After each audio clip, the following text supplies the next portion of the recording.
Americans watch in silence. One bill threatens to flip the soul of the nation. Is health care a right or a luxury for the privileged? McConnell defends private insurance as the cornerstone of choice, but just minutes in, Jasmine strikes back with undeniable evidence exposing deep-rooted inequality and corporate influence.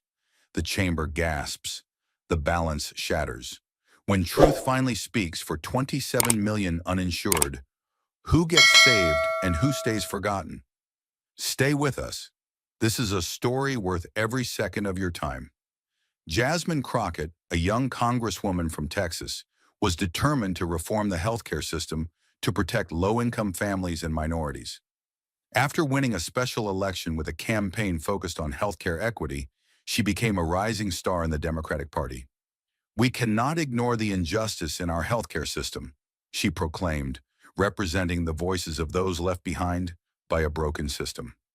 Opposing her was Mitch McConnell, the seasoned Republican leader, known for defending free market policies and blocking reforms like Medicare for All.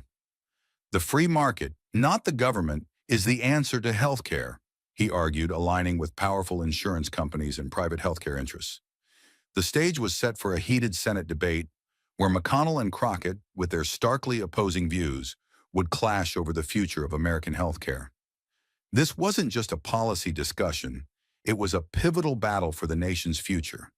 But just as Jasmine's passion lit up the chamber, McConnell struck with a different kind of force.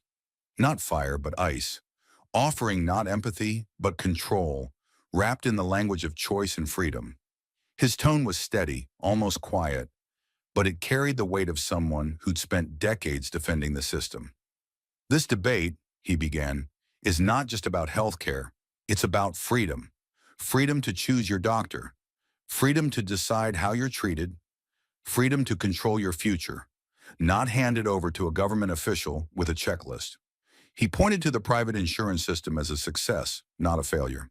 "Companies like Blue Cross Blue Shield and United Healthcare," he said, "serve millions of Americans, not because they're forced to, but because they offer choice, and they keep improving. They invest in technology, they reduce wait times, they give people plans that actually fit their lives." Then his voice hardened. "You want government-run care?" he asked, looking straight at Jasmine. "Go look at the United Kingdom. The NHS, their public system, has over 4.7 million people waiting for treatment. Waiting, not getting care. That's what happens when government takes control. You don't get health care, you get a place in line." The chamber grew quiet. McConnell's argument wasn't emotional, it was strategic. He framed Jasmine's proposal as dangerous, even naive. "This system may not be perfect," he said, "but it works. People get to choose, they're not trapped. What Jasmine is proposing takes that choice away." He ended with one final jab. "Big government never gives freedom. It only takes it away, one promise at a time." And just when it seemed McConnell had finished his strike, he reloaded with cold precision, not merely defending the system's freedom, but now presenting its corporate machinery as the very engine of human progress. His voice didn't rise, it cut. Steady, pointed, deliberate. "What makes American healthcare strong isn't control," he began. "It's competition." He leaned forward slightly, folding his hands like a man confident in the weight of numbers, not sentiment. "Private insurers aren't just delivering care. They're innovating. They're in a race to be faster, smarter, better. And in that race, the American people are the winners." He cited findings from the Health Policy Research Institute, listing advancements: AI-based diagnostics, 24/7 telemedicine, dynamic coverage plans tailored by region and age group. All, he said, made possible not by government planning, but by market pressure. Blue Cross, Aetna, United. They're not waiting on Washington to act. They're building the future because competition forces them to, he said, his gaze locked, unblinking. And when companies are forced to compete for your business, they listen, they change, they evolve. Then came the pivot, precise and brutal.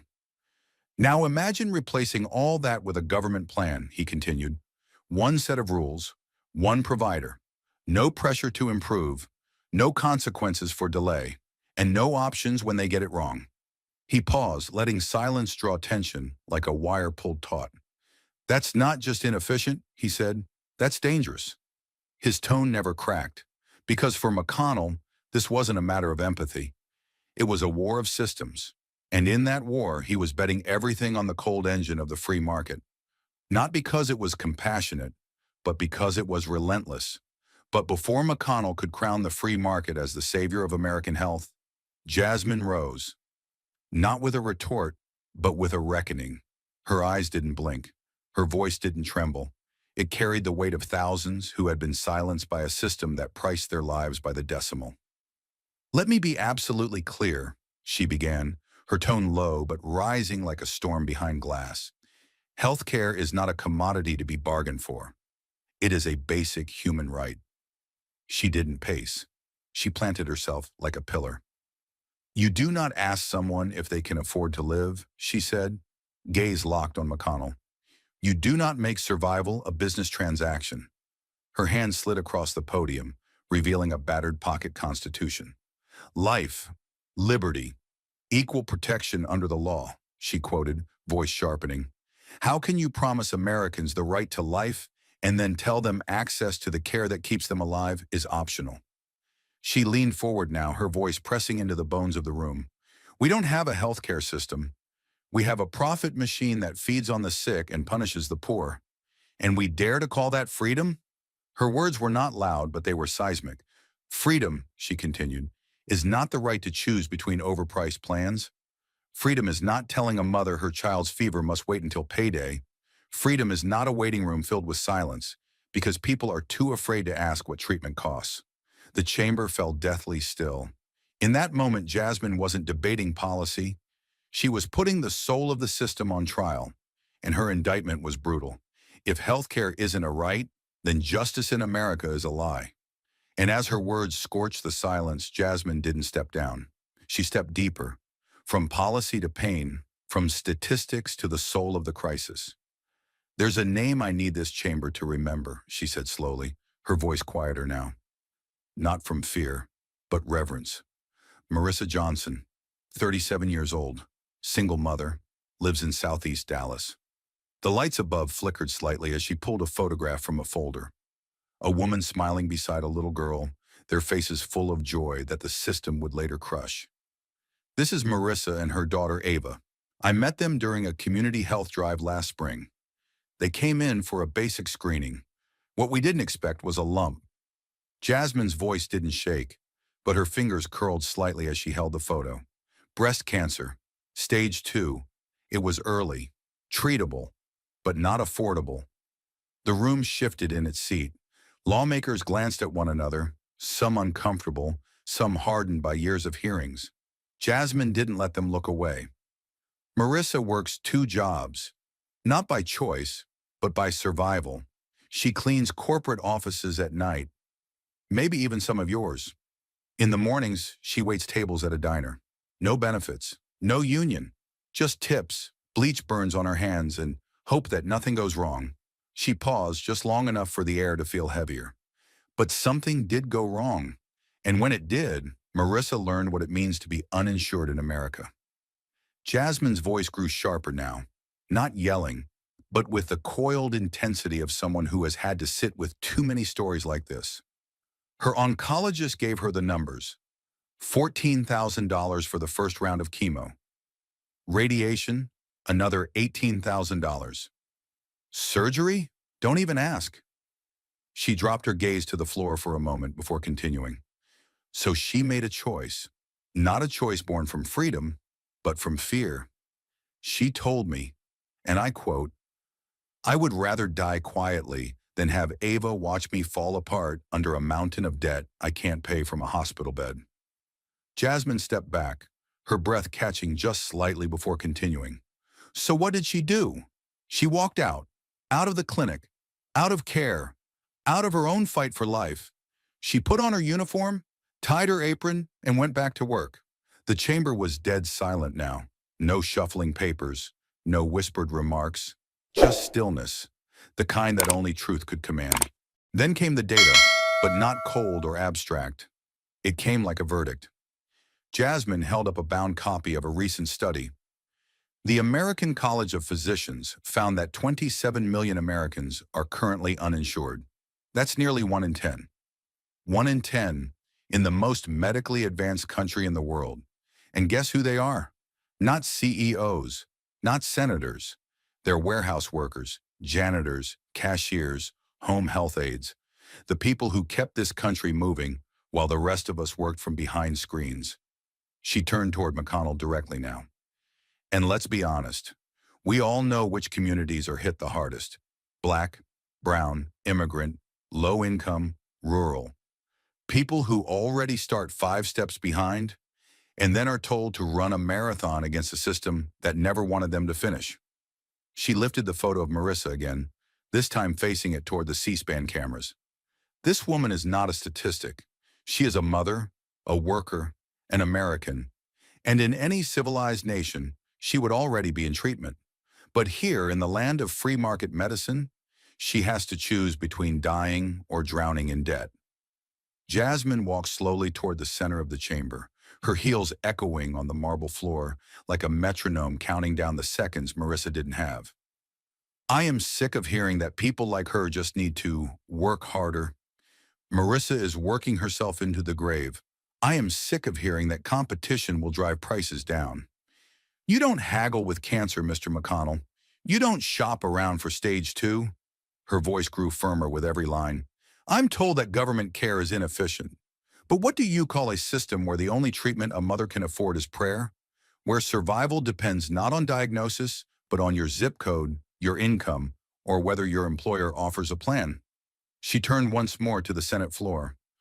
A room filled with polished suits, sponsored agendas, and long-held power.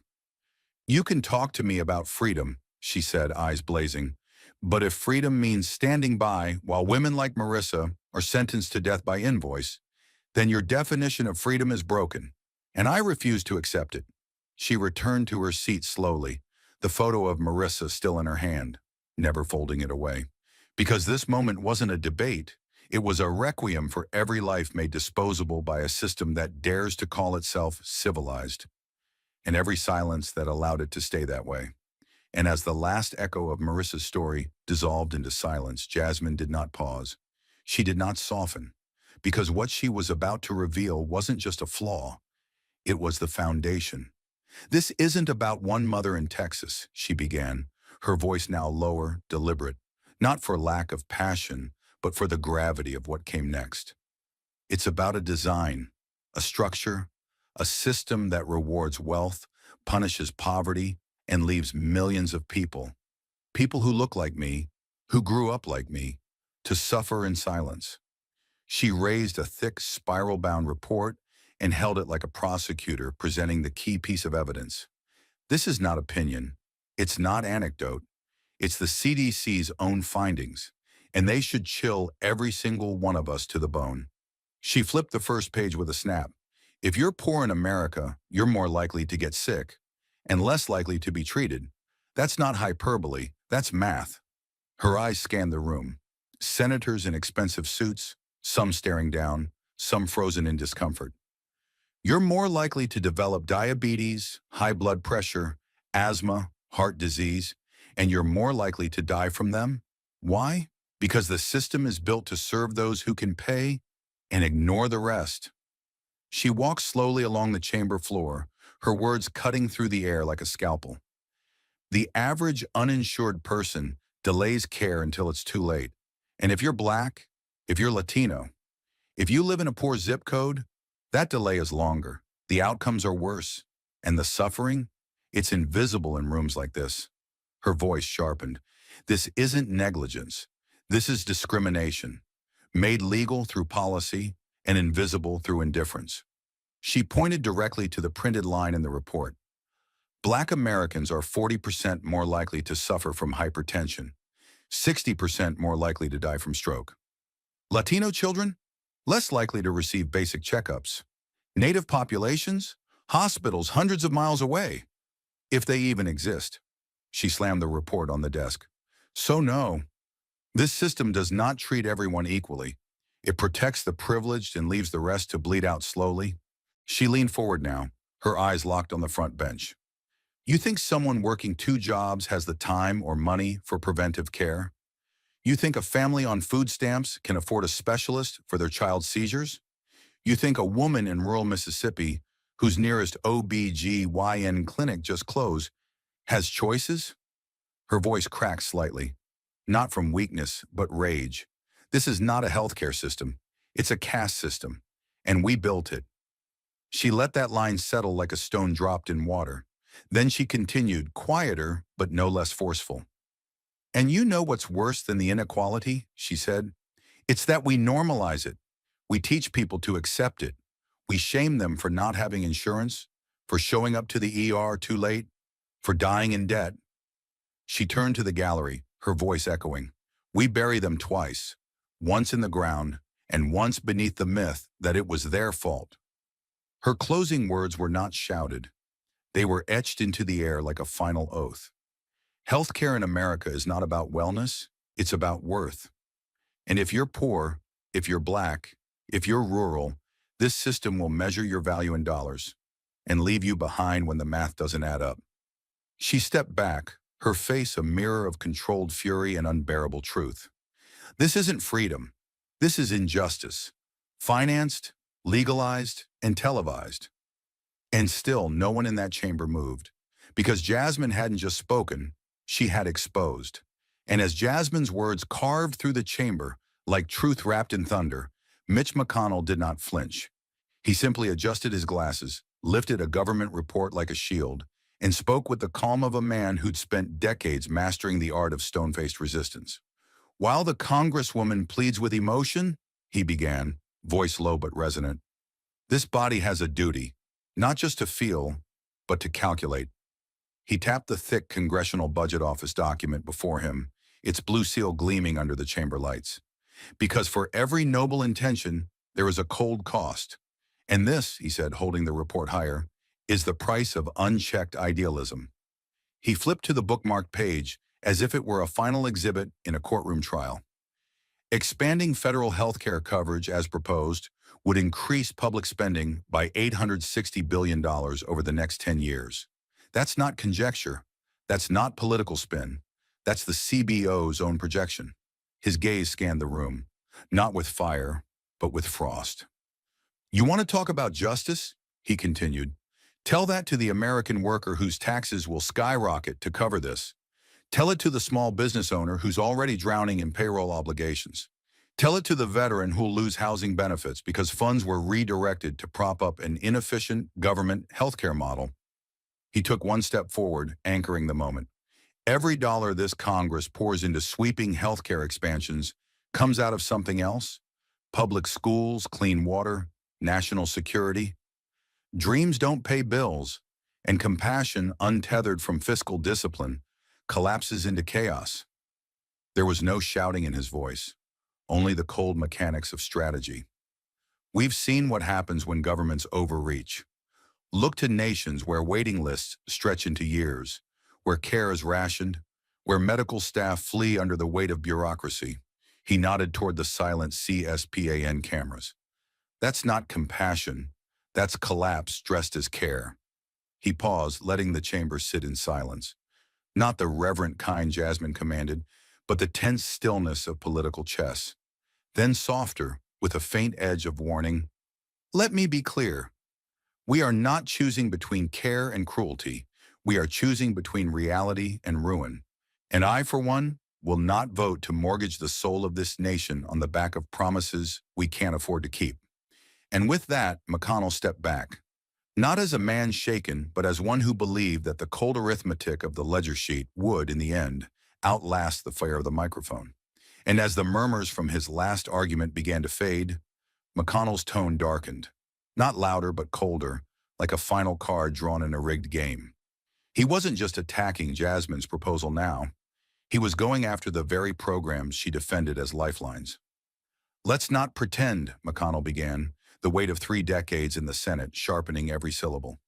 Medicaid was supposed to be the safety net, the solution, the moral insurance policy for the most vulnerable in America.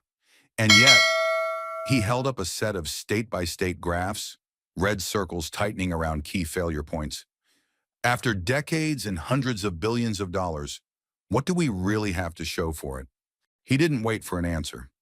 In states that have embraced Medicaid expansion, especially those governed by my colleagues across the aisle, we still see millions of working-class Americans without reliable care. In New York, in Illinois, in California, the numbers are flatlining, not because the people don't want help, but because the help is a bureaucratic labyrinth. Delays, denials, clinics without doctors, hospitals closing in rural zip codes while budgets balloon in the capital. His voice cut through the chamber like a verdict.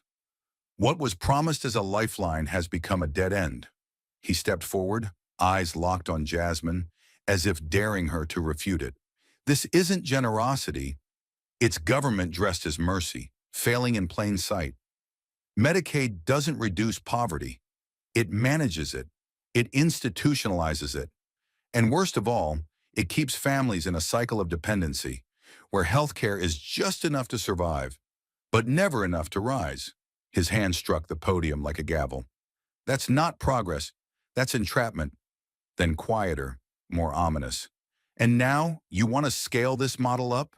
To nationalize the inefficiency? To universalize the dysfunction? A pause. I say no. I say we don't build the future on the bones of systems already collapsing. And for a moment, the silence that followed wasn't just political. It was moral. Tense. As if the weight of two Americas, one buried in forms and wait lists, the other defended by spreadsheets, had just been laid bare before the world. But Jasmine Crockett didn't flinch. As McConnell's cold logic tried to cast public programs as failures and compassion as fiscal recklessness, she stepped forward with something far more dangerous than data, conviction sharpened by truth. Let me ask this chamber, she began, voice steady but rising. When did we decide that justice must always come with a receipt? That dignity belongs only to those who can afford it? Her words echoed through the chamber with an urgency that felt less like a speech and more like a siren. Healthcare isn't a privilege. It isn't a product. It isn't something you win if your employer plays nice or your premiums don't double. It is a right, a human right, and we have let that truth rot beneath paperwork, premiums, and political cowardice. She held up a printed map of the United States, the colors darkening in the areas with the highest medical bankruptcy rates. This isn't some foreign theory, she continued. This is America today, where a single emergency room visit can cost more than a year's rent, and a cancer diagnosis can turn a working-class family into the homeless. Her eyes narrowed, targeting the myth McConnell had carefully built. You talk about freedom, Senator, but what freedom does a mother have when she has to choose between chemo and childcare? What freedom does a father have when his insulin costs more than his mortgage? She moved closer to the podium, lowering her voice like a blade sliding into its sheath, controlled, precise. The truth is, this so-called free market isn't free at all. It's a trap, a system designed not to serve, but to sift, to sort the worthy from the expendable, the insured from the invisible. She held up her next weapon, a color-coded chart comparing healthcare spending and outcomes across nations. And while we bankrupt our people in the name of choice, countries like Norway, Sweden, and Finland have proven that universal care is not only possible, it's sustainable, equitable, and profoundly effective. Her hand trembled slightly, not with fear, but with the pressure of every name she carried. In Sweden, administrative costs for healthcare are less than 3%. Here, over 25%, funneled into billing departments, profit margins, and C-suite bonuses. In Finland, every citizen has access to comprehensive coverage, and they still spend thousands less per capita than we do. And in Norway, wait times are publicly tracked, reviewed, and reduced, not hidden in red tape or passed down to desperate families on hold for weeks. She looked up, eyes locking with McConnell's, defiant. You say public health care is too expensive. I say your version is too cruel. Then she paused long enough for silence to creep back in, long enough to remind everyone watching that this wasn't a performance. It was a confrontation. Do you want to talk about cost? She asked, her tone shifting, heavier now. Let's talk about the 500,000 Americans who file for medical bankruptcy every year. Let's talk about the billions we waste on administrative bloat, on billing disputes, on duplicative insurance overhead. She jabbed at the air with each number, driving them in like nails.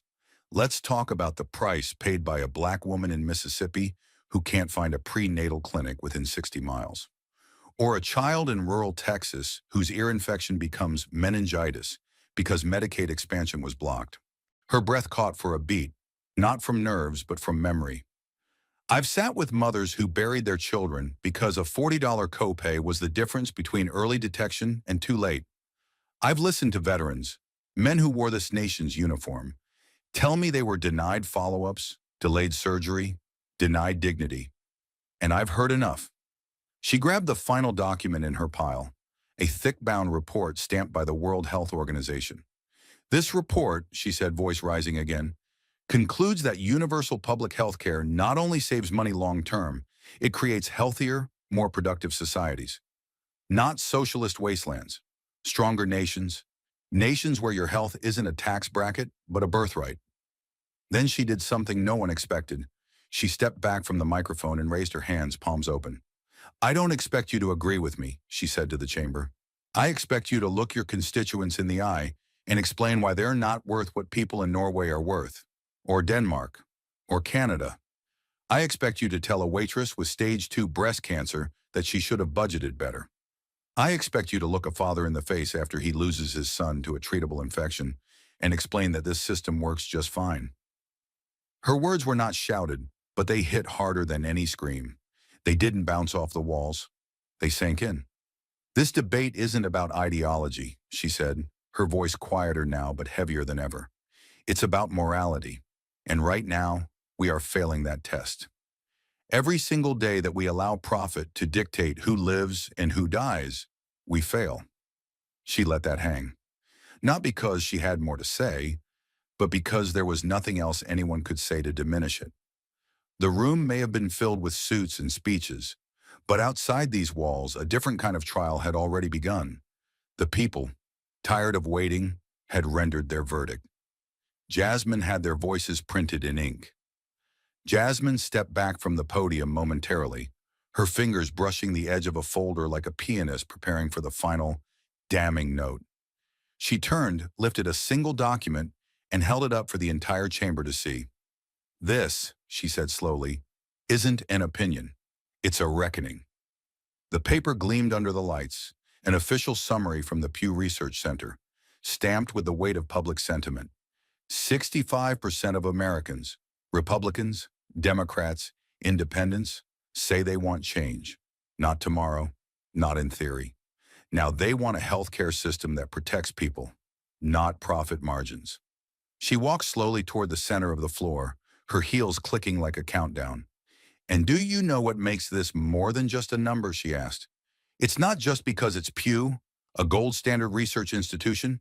It's because this result isn't isolated. It confirms what we've seen in wave after wave. Kaiser Family Foundation, Gallup, even internal data from the Department of Health. Americans are tired of being bankrupted by survival. The document trembled slightly in her hand, not from fear, but because she was holding something real.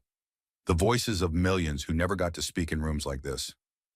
This chamber has heard from lobbyists, from CEOs, from think tanks with fancy acronyms. Now it's time we listen to the people bleeding beneath their deductibles. Her tone deepened, calm but unrelenting.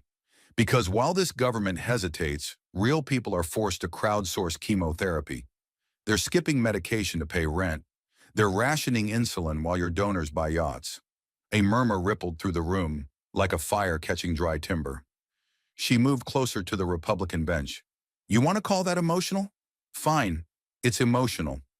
So is dying alone in a hallway because your insurance was denied. So is watching your child deteriorate while a claims adjuster decides if you're worth it. She turned back toward the presiding chair, voice sharpened now like a courtroom cross-examiner. This data doesn't just reflect frustration. It reflects desperation, and it's bipartisan. McConnell leaned forward, his face unreadable, his fingers steepled. And then, with a voice cold enough to cut steel, he replied, "Polling is not policy," he said as if stating gravity. We are not here to chase emotional surges or political moods. We are here to govern, and I will not trade long-term fiscal responsibility for populist fantasy. The words landed like hammers, meant not to persuade, but to intimidate. Let's not pretend, he added, that surveys aren't shaped by carefully coordinated messaging, media pressure, and selective framing. He stood now, slow and deliberate. We've seen it before. Manufactured momentum, polls driven by activist networks, sentiment inflated by fear campaigns. The Pew report is not scripture, it's statistics, and those statistics can be swayed. The chamber held its breath. McConnell wasn't done. I do not deny the concerns of Americans, he said with a trace of performative empathy. But policy cannot be built on noise. We must protect our fiscal foundations from being undermined by feel-good illusions. He turned toward Jasmine then, and the corners of his mouth curled. I understand that Congresswoman Crockett believes in passion, but passion does not build hospitals. Passion does not pay for doctors. Passion does not balance the budget. The temperature in the room dropped, but Jasmine didn't blink. She stepped closer, her tone dropping to a lethal calm. Passion doesn't pay for hospitals? She repeated. Neither does greed. And greed is the very reason we're in this mess. It's the reason Americans pay more per capita for health care than any other developed nation, and still die younger. That's not a policy flaw. That's a policy crime. She held the Pew report above her head. This isn't noise, she snapped. It's clarity. It's democracy. And if you think the voices of 2/3 of this country are just wind in the trees, then you've forgotten who you serve. She turned again to the gallery, as if speaking to the nation through the cameras. The only thing more dangerous than ignoring data is pretending the public is too naive to know what's best for their lives. They don't want charity. They want justice. They don't want more choice. They want a system that doesn't punish them for getting sick. McConnell sat, unmoved, but his silence was louder than before. Jasmine walked slowly back to the center. You say surveys are shaped by emotion. I say they're shaped by pain. And until you've been in a clinic that won't take your insurance or watched a parent sell their car to buy heart medication, you don't get to dismiss that pain as strategy. The document trembled again in her hand. But this time, it was the chamber that was shaking. But Jasmine had one card left, and it wasn't emotional, it was financial. If McConnell wanted to speak the language of power, she would show him exactly who was paying to keep his microphone on. Jasmine inhaled sharply, then stepped forward with a presence that seemed to swell across the chamber. Let's drop the mask, she said coldly, pulling a bundle of highlighted finance records from her folder and slamming them on the desk. You want to talk about responsibility? Then explain this. $3.8 million in direct contributions from the insurance industry to your campaigns over the last decade. United Health, Anthem, Cigna. Each line item isn't just a donation, it's a transaction, and the receipt is your voting record. The room fell into a stunned hush. She raised a hand, flipping through each page like a prosecutor unveiling a smoking gun. You didn't block Medicare for all out of principle. You blocked it because the people who would lose billions if Americans had health care as a right, those people sign your checks. Her voice sharpened. And while you sit here touting free market innovation, the real innovation is how these corporations turn democracy into a vending machine. She turned toward the gallery, her voice resonating beyond the chamber. The people watching this at home, they're not imagining things. They feel it every time their premiums go up while executive bonuses soar. This isn't about disagreement, it's about betrayal. You're not representing Kentucky. You're representing C-suite boardrooms who've never waited 6 hours in an ER. Her eyes narrowed. Let me be crystal clear. This system is sick, but the cancer isn't the poor. It's the profit motive you protect. But McConnell didn't waver beneath Jasmine's fire. He had weathered bigger storms, and now he would strike back with the polished conviction of a man who believed capitalism wasn't the problem, but the cure. McConnell's fingers curled around the edge of the podium as he rose with slow, deliberate confidence.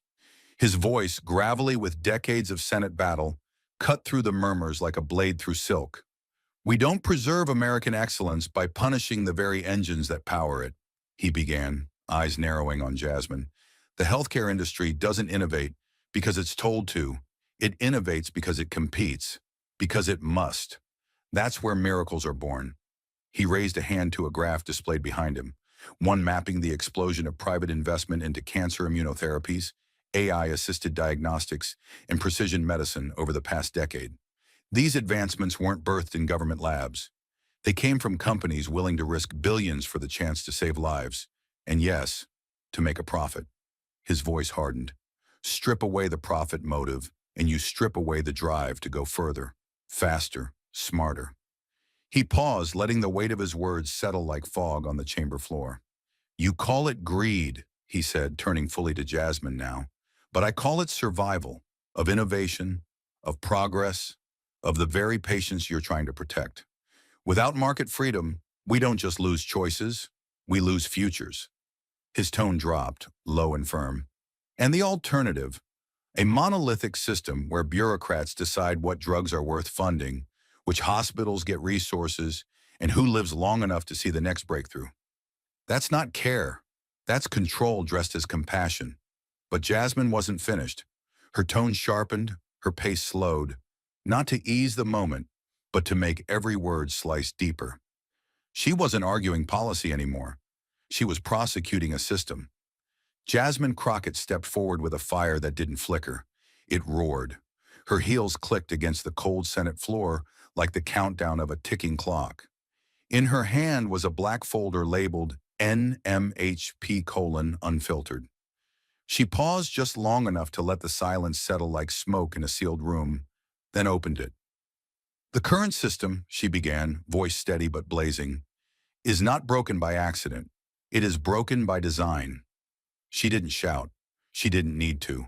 Her words moved like artillery, precise, deliberate, lethal. For every private hospital that thrives in Beverly Hills, there's a rural clinic in Mississippi that can't afford clean syringes. For every family with concierge doctors on speed dial, there are 10 others rationing insulin in a trailer park. And the only common thread, the only consistent pattern, is that those left behind are poor, black, brown, or invisible. Murmurs rippled across the room. Jasmine didn't stop. This is the National Minority Health Programs report from just last quarter, she said, holding up a thick printed study. It shows that in districts like mine, life expectancy drops up to 15 years compared to wealthier zip codes, 15 years, because of disparities in access to basic medical care. She flipped a page. Black mothers die during childbirth at 3 times the rate of white mothers. Latinos with stage 2 cancer are diagnosed 11 months later, on average. Native American communities wait 6 to 8 months just for specialist referrals. Her eyes locked onto McConnell like a missile. And all this happens while billion-dollar insurance companies post record quarterly profits. You tell me this system serves the people? McConnell leaned back in his chair, his fingers steepled in front of him, eyes unreadable. Jasmine didn't flinch. You call this the freest country in the world, she continued. But what kind of freedom is this? She turned her words toward the gallery, where members of the press were already typing feverishly. The freedom to choose between chemotherapy and keeping your house? The freedom to die quietly because you couldn't afford an ambulance ride? That's not freedom. That's economic warfare, dressed up as healthcare policy. A beat passed. 1 second. 2. Then Jasmine raised a photo, a grainy image of a young woman clutching her stomach on a plastic chair in an emergency room hallway. Her name was Danica Brooks, 32 years old, single mother of 2. She had ovarian cancer, but no insurance. She was denied treatment 3 times because she was told she didn't meet the threshold for financial aid. Jasmine's voice cracked. Just slightly, just enough. She died on a Thursday morning, alone, because a system designed to maximize profit decided she wasn't worth the investment. Silence thundered in the chamber. And then finally, McConnell moved. He adjusted his tie, cleared his throat, then stood, his hands behind his back, the old warhorse of the Senate in full armor. His voice came low, firm, and unbending. Congresswoman Crockett, I understand your passion, but I must respectfully disagree with your premise. He let the pause linger like the first drop of cold rain. You speak of injustice, of inequality, and I agree, there are real problems. But you mistake the disease for the cure. He turned slightly, now addressing the full room. The worst thing we could do is hand control of healthcare to Washington bureaucrats. That doesn't create equity. It creates dependency. He nodded toward the same gallery Jasmine had spoken to. The real question isn't who pays the bill, it's who chooses the doctor, who determines the treatment, who decides what lives are worth saving, and how much it should cost. He walked 2 steps forward, slow and deliberate. If you nationalize care, you don't eliminate injustice. You just relocate it. From corporate boards to government offices, from profit margins to wait lists. McConnell turned back to Jasmine, eyes flint sharp. Freedom is messy. It means some plans cost more than others. It means not everyone has the same outcomes. But it also means no one, not a politician, not a panel, gets to dictate your options. That's not oppression. That's liberty. Jasmine didn't blink, but her grip on the folder tightened. McConnell concluded with the calm of a man who'd rehearsed these words 1,000 times. A government powerful enough to guarantee your health care, he said, is powerful enough to control it.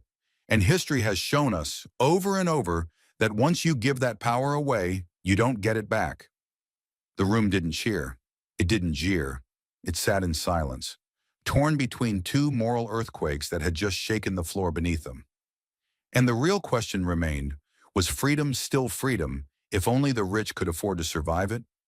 As McConnell concluded his defense of market liberty with the same calculated ease he'd honed over decades, Jasmine Crockett didn't respond immediately. She stood in silence. The chamber stilled.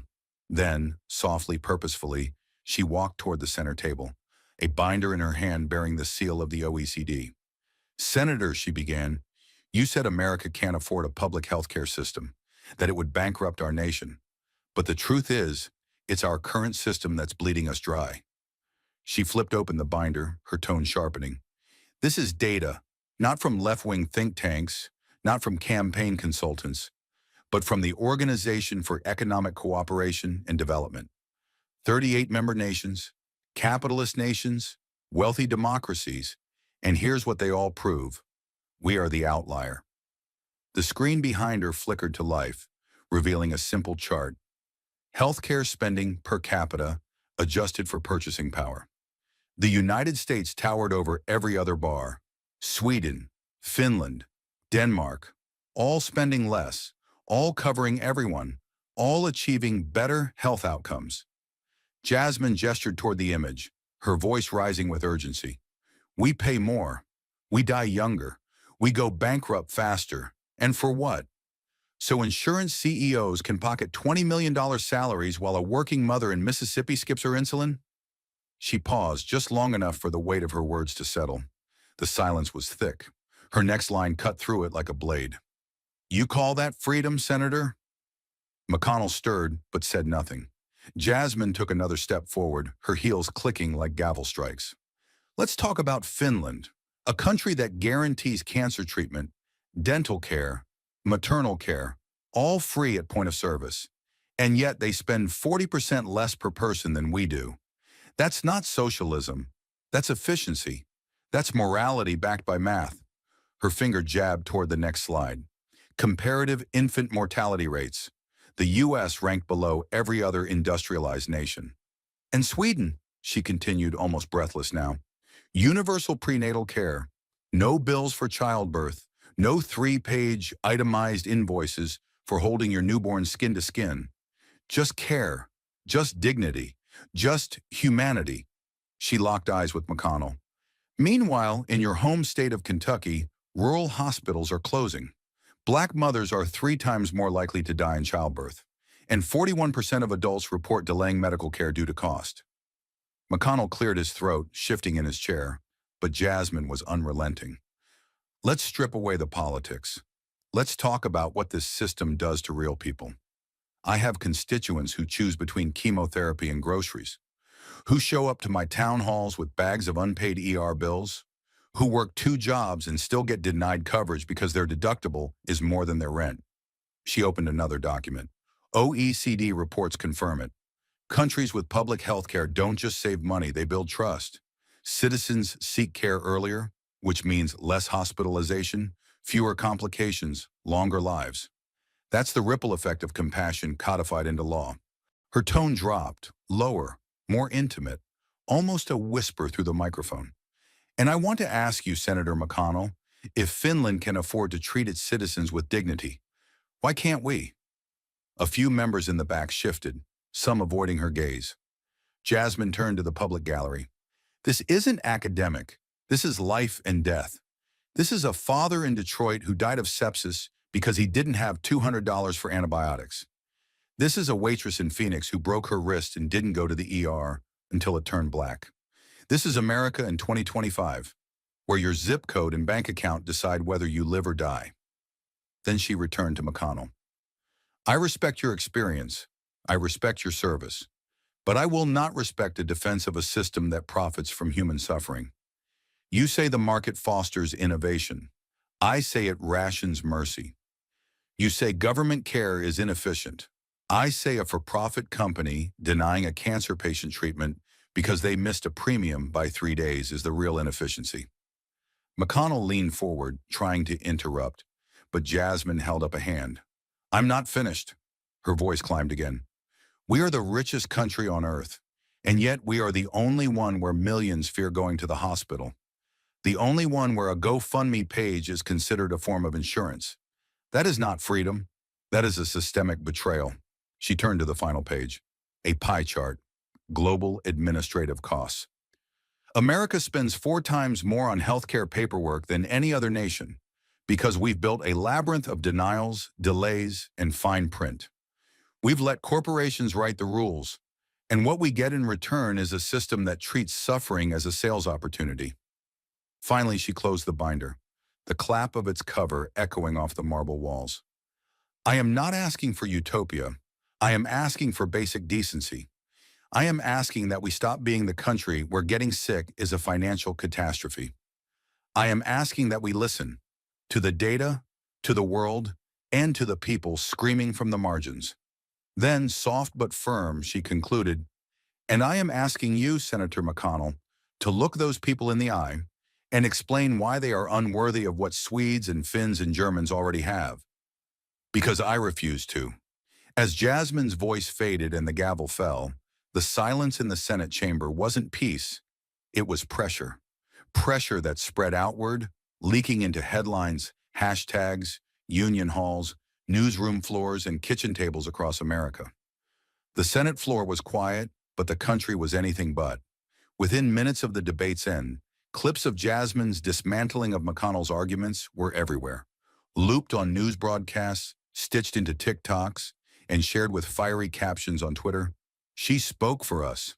Finally, someone stood up to power. Healthcare is a right, not a privilege.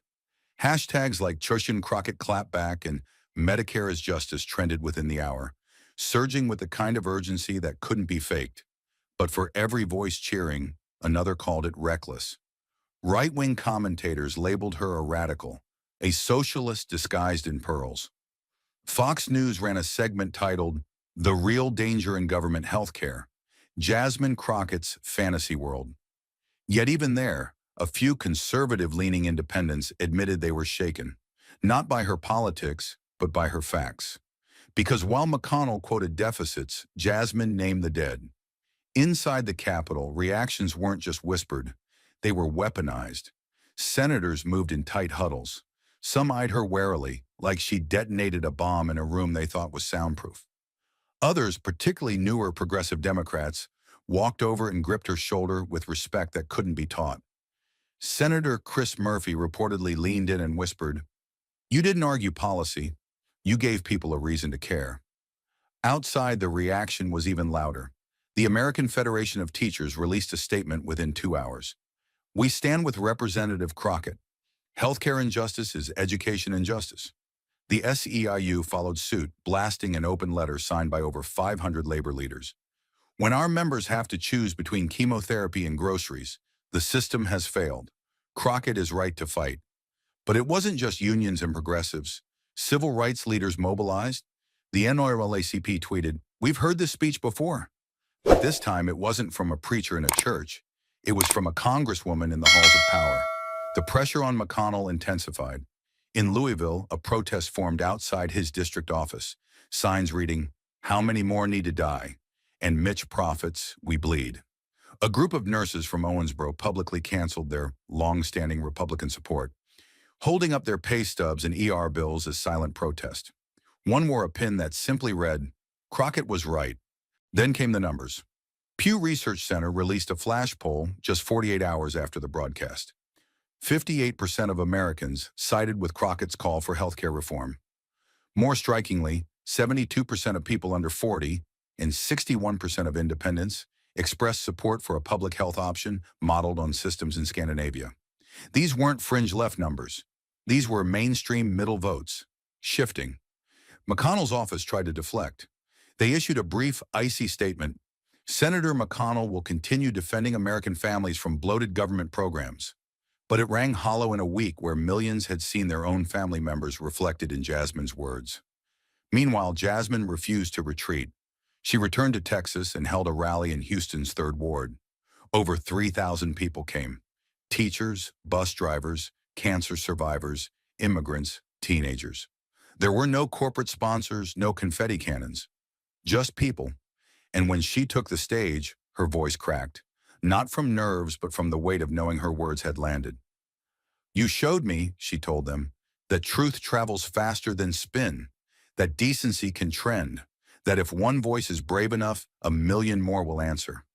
That voice wasn't just echoing in liberal cities. In Des Moines, a retired farmer named Gerald Haskins wrote an op-ed in his local paper. "I've voted Republican for 40 years, but I saw my daughter go bankrupt after an appendectomy. If what she said is socialism, maybe socialism's overdue." Back on Capitol Hill, shifts were subtle but seismic. A moderate Democrat from Ohio, who'd previously stayed silent on Medicare for All, announced he'd co-sponsor Jasmine's upcoming bill on public health care expansion. A Republican staffer was overheard saying, "McConnell underestimated her, and now we've got a movement on our hands." But the backlash wasn't over. Political attack ads started rolling in. One super PAC aired a commercial showing empty hospitals and doomsday music, warning, "If Jasmine Crockett wins, government will own your doctor." The ad failed miserably. It was mocked mercilessly on TikTok, dubbed over with clown music, and ended up boosting Jasmine's fundraising by $600,000 in a single weekend. And behind the scenes, Jasmine's office phone didn't stop ringing. Veterans with stories of denied care. Mothers with boxes of unpaid medical bills. A school nurse from Arkansas wrote, "I played your speech over the intercom." Kids cried. So did I. For every senator who smirked behind closed doors, there were 10,000 Americans who said, "She's telling the truth no one else dares to say out loud." By the end of the week, editorials flooded in. The New York Times, "A spark in the Senate." The Atlantic, "The most important speech on health care in a decade." Even the Wall Street Journal, normally conservative, admitted Jasmine Crockett may have shifted the national conversation. And yet, through all the praise, all the noise, Jasmine remained focused. She wasn't seeking headlines. She was seeking action. Her staff received over 90,000 emails from constituents begging Congress to pass reform. Her office began coordinating with state leaders, unions, and community clinics to craft a coalition larger than politics, something approaching moral momentum. But behind closed doors, McConnell was livid. Aides reported he viewed Jasmine's rise as a threat to institutional order. And perhaps it was, because the system had always counted on silence, from the sick, the poor, the overworked. Jasmine Crockett had shattered that silence with one voice, and now the chamber would never sound the same again. But as the roar of the chamber faded into murmurs and the cameras powered down, something more enduring than applause remained, something Jasmine had ignited that couldn't be silenced by votes or vetoes. It began not with a law, but with a tremor, one that rumbled beneath the polished floors of Capitol Hill and rolled outward into homes, hospitals, barbershops, and back alleys across the country. The debate between Jasmine Crockett and Mitch McConnell wasn't just another partisan clash. It was a rupture in the silence that had smothered millions of forgotten lives. Overnight, clips of her fiery rebuttals flooded the internet, played on loop on cable news, and echoed from pulpits and street corners. Protesters gathered in front of insurance headquarters, holding up signs with faces of those who had died waiting for care. This is what delay looks like. One sign read beneath a photo of a 5-year-old girl who passed from untreated asthma. In Congress, the ripple became a wave. Freshman lawmakers, many previously silent, cited Jasmine's performance as a turning point. A group of bipartisan representatives, mostly under 45, introduced the Health Equity Accountability Act, borrowing language directly from Crockett's closing arguments. Though symbolic at first, the gesture forced televised hearings on corporate lobbying in healthcare, exposing millions in hidden donations. Even senior figures who had previously toed the line, senators from swing states, cautious and calculating, began to ask, what if she's right?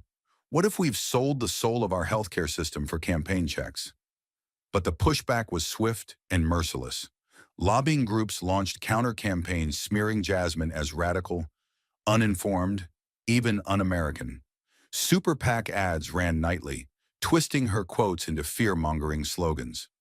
One clip cut her words to falsely imply she supported abolishing private healthcare entirely.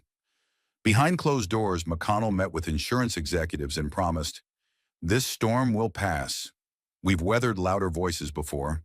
He wasn't wrong, but this time the ground was shifting beneath his feet. Across the country, town halls turned into battlegrounds.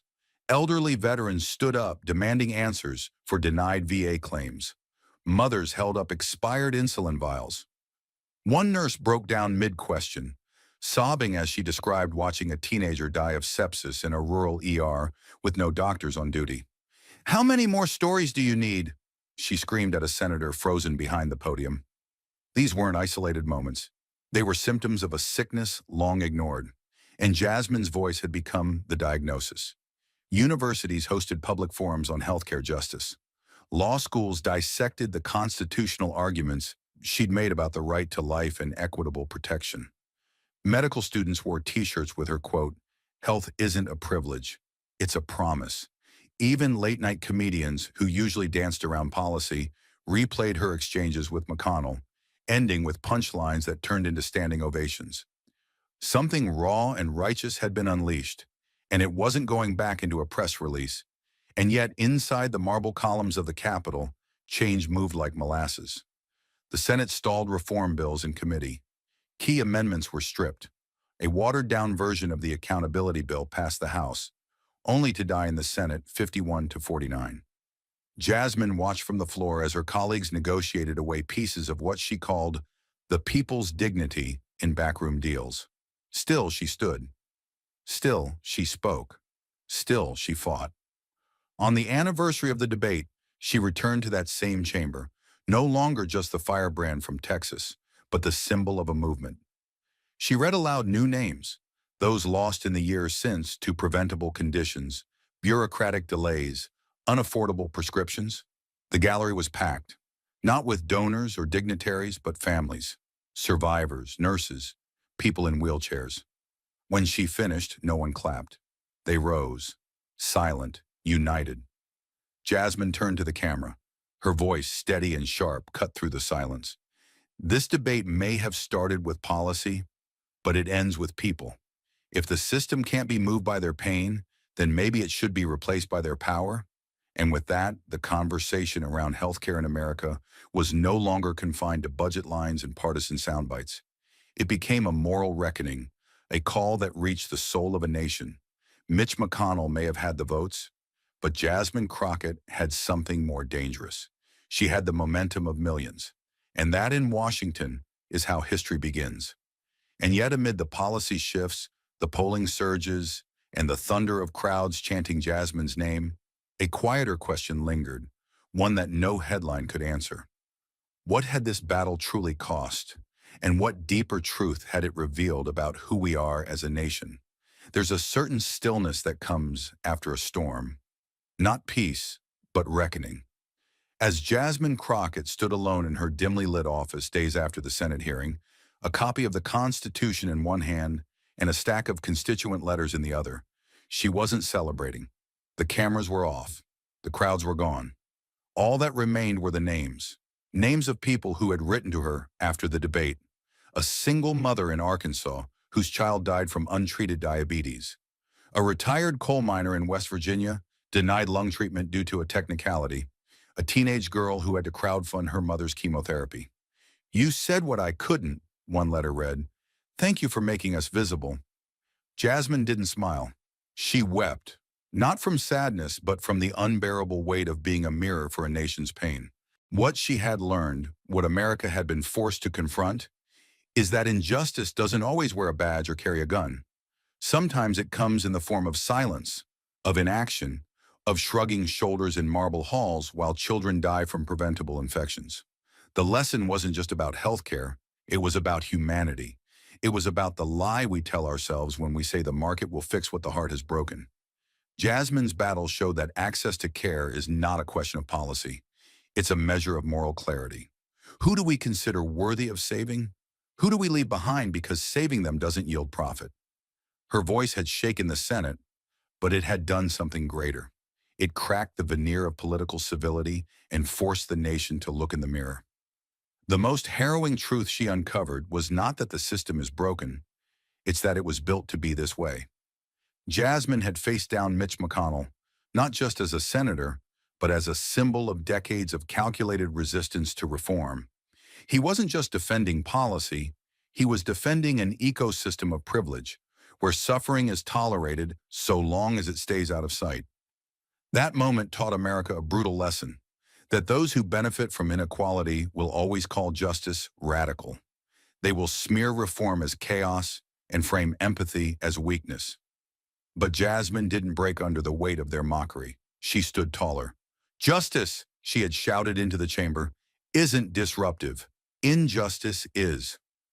That sentence would be printed in textbooks, quoted in courtrooms, and whispered by parents to their children during hospital vigils.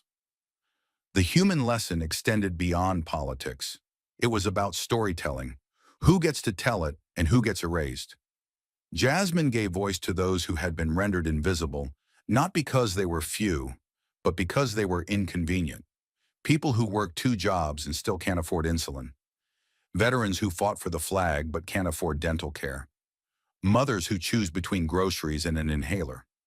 By dragging these stories into the national spotlight, Jasmine rewrote the rules of engagement. No longer could lawmakers hide behind abstract numbers. The human toll was laid bare. For every talking point McConnell deployed, Jasmine countered with a name, a face, a story. And suddenly policy had a pulse. And what of hope? That was the final and most fragile lesson. Hope is not handed down from podiums or drafted into legislation. It is wrestled from silence by those brave enough to speak. Jasmine had hoped, yes, but she also dared. Dared to name the rot. Dared to risk her career. Dared to become the vessel for a country's collective ache. Her fight taught America that courage doesn't come from always knowing the outcome. It comes from acting anyway, from standing in the fire when it would be easier to disappear. "If I lose my seat for this," she once told a reporter, "at least I'll lose it fighting for people who never had one at the table." What lingered after the hearing, what echoed in the halls of Congress and in kitchen tables across the country, was not a policy victory. It was a soul-deep reminder that systems are built by people, and people can unbuild them too. Jasmine's crusade revealed that we're not powerless. We're just told we are. That belief, perhaps more than any vote or law, is what keeps injustice alive. But now millions no longer believed it, not after Jasmine. She had cracked the illusion, and so the nation entered a new chapter. Not fixed, not perfect, but awake. Lawmakers started drafting bold legislation with language that once would have been considered electoral suicide. Teachers added Jasmine's testimony to civics curriculums. Hospitals in blue and red states alike began piloting nonprofit care programs. The winds hadn't shifted overnight, but they had shifted, and every breeze carried Jasmine's voice like a lighthouse in the storm. That was her legacy, not just the sound and fury of a Senate showdown, but the human lesson carved into the conscience of a country.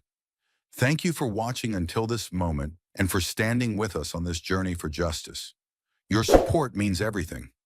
Like, subscribe, and turn on notifications so you never miss what's next. And we'd love to hear your thoughts. Leave a comment below and let us know what moved you most in this story. Together, our voices make a difference. A deadly storm tears through a vulnerable town, but the real disaster begins after the skies clear. Jasmine Crockett uncovers a shocking policy decision by Stephen Miller. Prioritize rescue for the wealthy and leave struggling families behind. As emotional testimonies collide with cold data in a nationally televised hearing, one leaked recording changes everything. A child's question, a mother's silence, and a line no one expected to hear spark outrage across the country. When survival becomes selective, who gets chosen and who gets left to drown? Stay with us. This is a story worth every second of your time. Under a bruised gray sky, Hurricane Evelyn made landfall with Category 5 fury, its winds shredding roofs like paper and floodwaters swallowing entire blocks of Bay Ridge, a low-lying working-class town where over 80% of residents were Black or Latino. The storm didn't discriminate, but the aftermath did.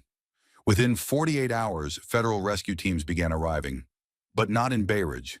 They bypassed the town entirely, setting up aid stations in affluent nearby suburbs with waterfront condos and golf courses, areas that somehow sustained far less damage. Bay Ridge, meanwhile, was left to rot in silence, its residents wading chest-deep in contaminated water, waving makeshift flags from rooftops, begging for help that never came. For 5 straight days, families lined up outside a shuttered post office turned temporary supply depot, waiting for trucks that never arrived. Local news outlets captured the desperation, mothers rationing infant formula by the spoonful, seniors collapsed on lawn chairs under plastic tarps, children wandering barefoot through debris. Water was scarce, power non-existent. One report from the Bay Ridge Ledger showed a line stretching 6 blocks for canned goods, only to be turned away because the shipment was reallocated. When asked where the reallocation went, officials offered no answer. Just protocol, just numbers. But the numbers didn't add up. Not for Bay Ridge. Jasmine Crockett wasn't scheduled to be there. She wasn't on a committee, wasn't part of any formal response team. But when she watched a grainy cell phone video of a young girl weeping beside a submerged car with her grandmother trapped inside, something in her cracked. She flew in without announcement, walked through the flooded avenues in boots and a rain-slick coat, and listened. Residents told her the same story again and again. Aid diverted, no information. National Guard trucks rolling through but never stopping. One woman whispered that someone high up in the state had said Bay Ridge wasn't worth the recovery cost. That was the moment Jasmine stopped asking questions and started pulling threads. Because if a storm tore through a city and only the poor were left to drown, someone, somewhere, made that choice. But the silence from Washington was soon broken. Not by grief, not by urgency, but by a podium, a smirk, and a doctrine disguised as order. Inside the Capitol's East Wing press gallery, with polished brass rails and the scent of fresh ink in the air, Stephen Miller emerged like a man unveiling a victory, not answering for a humanitarian crisis. Standing beneath the American flag and the seal of the Department of Homeland Infrastructure Recovery, he adjusted the microphone, then looked out over the crowd with a calm so unnerving it seemed rehearsed. Reconstruction, he began, voice smooth and clipped, must be effective, targeted, and future-oriented. We cannot throw taxpayer resources into failed systems. We must invest in individuals who represent long-term stability. With a click of his remote, a massive LED screen behind him lit up with bold white text. The Priority Reconstruction Act, a name that sounded benign but masked something far colder. Below the title were 3 qualifying pillars: no criminal record, high credit score, full tax compliance for the past 5 years. Gas rippled through the room like an aftershock. But Miller continued, voice steady. These are not punishments. They are benchmarks. America has limited hands. We must lend them to those most prepared to rebuild, not those statistically more likely to fall again. The language was sterile, but its intent was radioactive. Miller framed it as logic, draped it in data, shielded it with policy jargon, but every word was an indictment against the poor. And it wasn't subtle. With his eyes locked on the teleprompter, he spoke of fiscal resiliency and behavioral risk models, invoking economics like scripture. What he never mentioned, not once, was race. He didn't have to.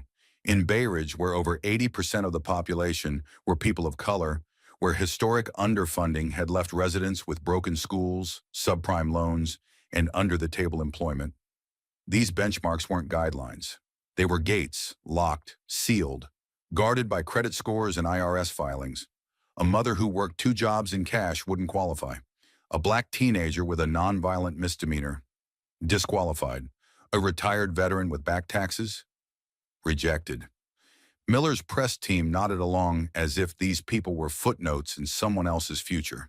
And yet it was Miller's final line that cleaved through the air like a blade. Compassion is not incompatible with accountability, but it must never override it. That sentence, cold, unyielding, clean, would later be quoted in thousands of protest signs. But in that moment, in that room, it sat undisturbed, like a warning shot fired at no one in particular, but meant for millions. Back in her D.C. office, Jasmine Crockett stared at the press conference feed, fists clenched at her side.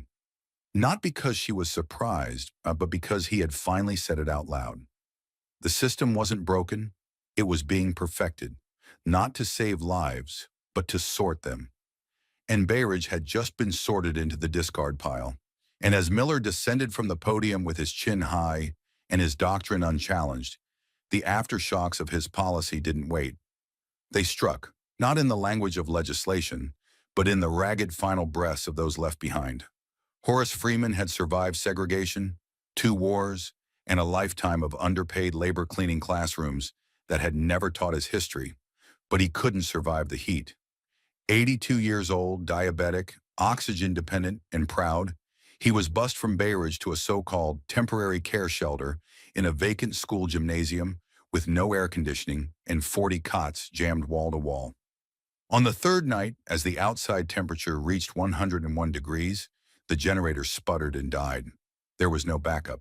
The oxygen tank beside him emptied with a soft hiss no one noticed until it was too late. When volunteers tried calling for help, the line forwarded them to a central dispatch in a wealthier county. The response? That facility is designated Tier 3.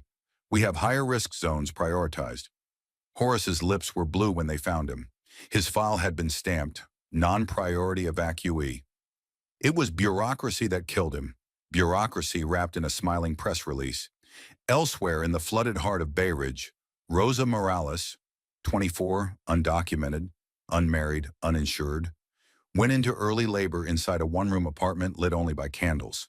She had been told 2 days earlier she didn't qualify for shelter admittance due to insufficient ID documentation. Her baby girl Camilla was born alive but struggling. Rosa ran to the nearest aid station, banging on the locked doors of an abandoned firehouse where FEMA had once set up. She screamed for an ambulance. A neighbor dialed 911. The call went through. But after a brief pause, the dispatcher replied, "That zone is on hold. Reassessment pending."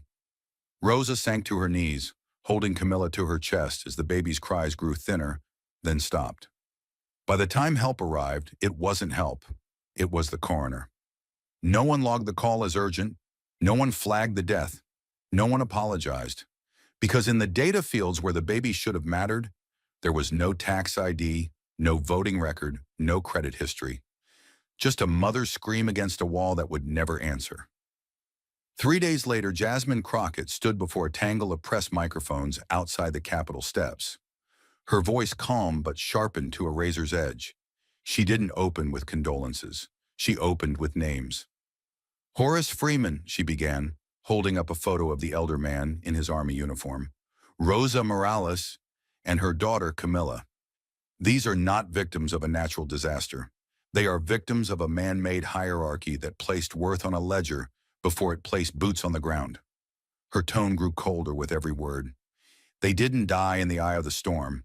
They died in the shadow of a government that decided who deserved to survive." She let the silence sit, taut and electric. Then she pointed toward the Capitol dome behind her and delivered the blow. This wasn't chaos. This was calculus. Every denial, every delay, every reallocation, it was done by choice. And choice, when it kills the poor to serve the powerful, is no longer policy. It's violence. No one clapped. No one moved. Because Jasmine hadn't given a statement. She had issued a moral indictment. And the room felt the verdict. But Jasmine's words didn't just echo through the television broadcasts and digital streams. They pierced deeper, slipping past public relations filters and into the stillness of locked offices, unopened inboxes, and conscience-heavy desks. Somewhere in the machinery of quiet complicity, a seam tore open.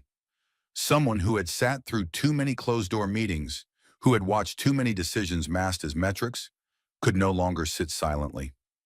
3 days after Jasmine's fiery press conference, her office receptionist found a manila envelope wedged beneath the door before sunrise. No postage, no return address. Just a short handwritten message on a torn scrap of legal paper. You were right.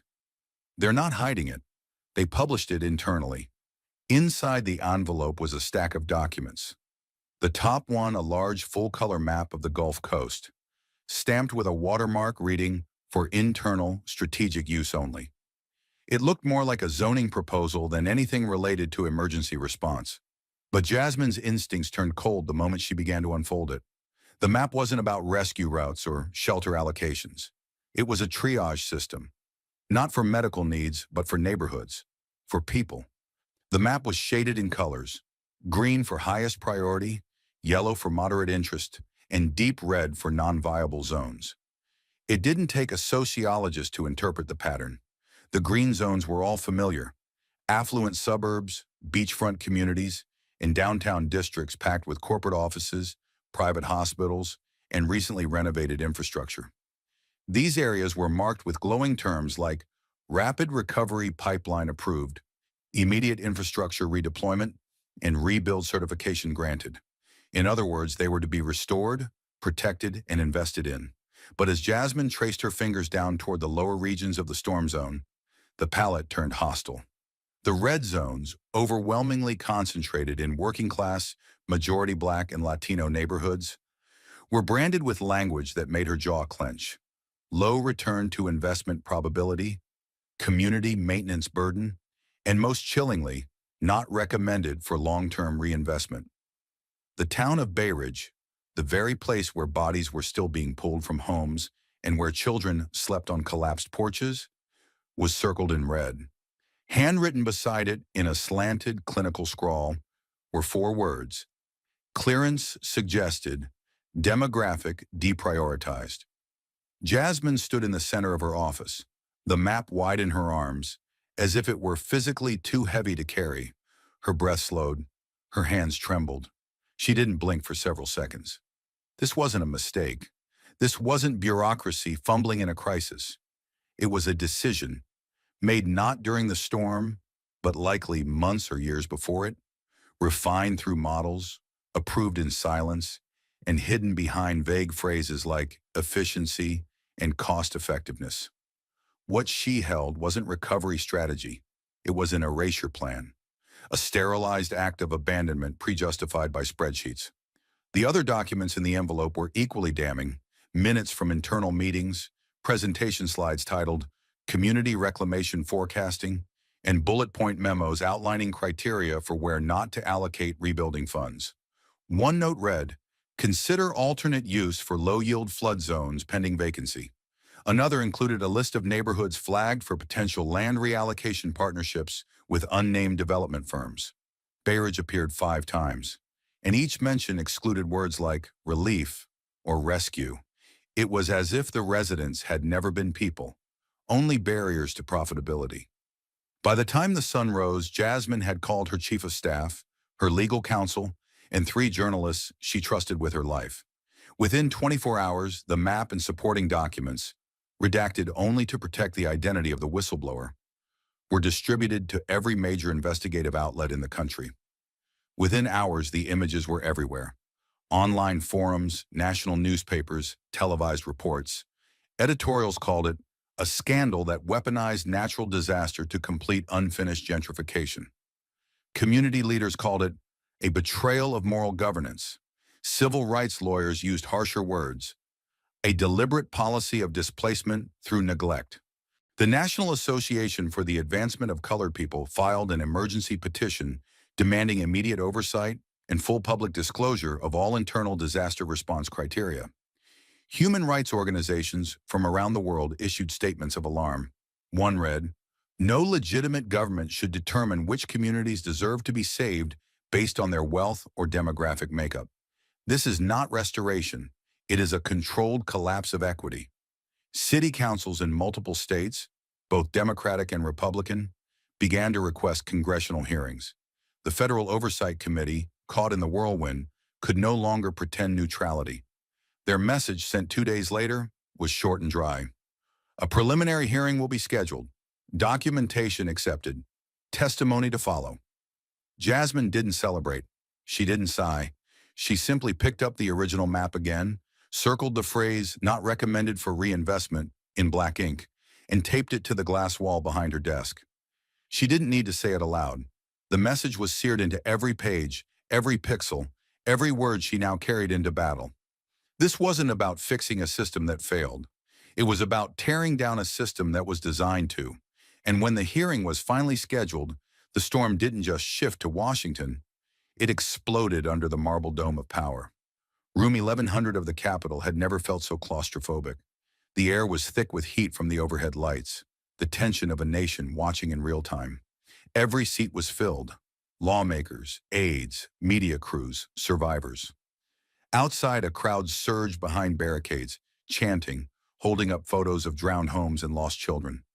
Inside, cameras from every major news outlet were trained on the witness table, where Stephen Miller sat like a man untouched by the gravity of the moment. He was unflinching, his tailored suit unwrinkled, his eyes scanning the room with calculated detachment. Before him were 3 thick binders and a small placard that read Special Advisor to the Office of National Recovery Strategy, a title that sounded clinical, sanitized, weaponized. When his turn came, Miller stood without hesitation and stepped toward the microphone with a slow, deliberate calm. "Ladies and gentlemen of this committee," he began, flipping open a binder with the ease of someone presenting quarterly earnings, not defending the fallout of human suffering. "Our response model is guided by one unshakable principle: fiscal efficiency." He clicked a remote, and behind him, a massive screen came to life, displaying graphs, zone charts, and budget allocations color-coded by cost-benefit ratios. "This was not a question of compassion," he continued, "but capacity. We had to deploy resources where the economic return on recovery was highest. Not because we wanted to, but because we had to." Gas whispered across the room. He didn't flinch. As he spoke, the images shifted. Green highlighted suburbs with high-income indexes, comparison bar graphs labeled "recovery investment versus property yield," and then, without irony, a slide labeled "low return zones." "Deferred support pending review." Jasmine's eyes locked on that title like a loaded gun. She could feel the weight of every family sitting behind her. The mothers of lost infants, the children holding framed photos of grandparents, the men in union jackets whose neighborhoods had been left to rot. And yet Miller pressed on. "We applied consistent metrics," he said coolly. "This was never about race or politics. It was about numbers, and the numbers made the decisions for us." But while Miller stood cloaked in data, in charts and ratios, in polished economic jargon, Jasmine Crockett stood in something far less abstract, something that bled, something that buried its dead without headstones or headlines. She didn't ask permission to speak. She rose with a stillness so complete, it silenced the room more effectively than any gavel.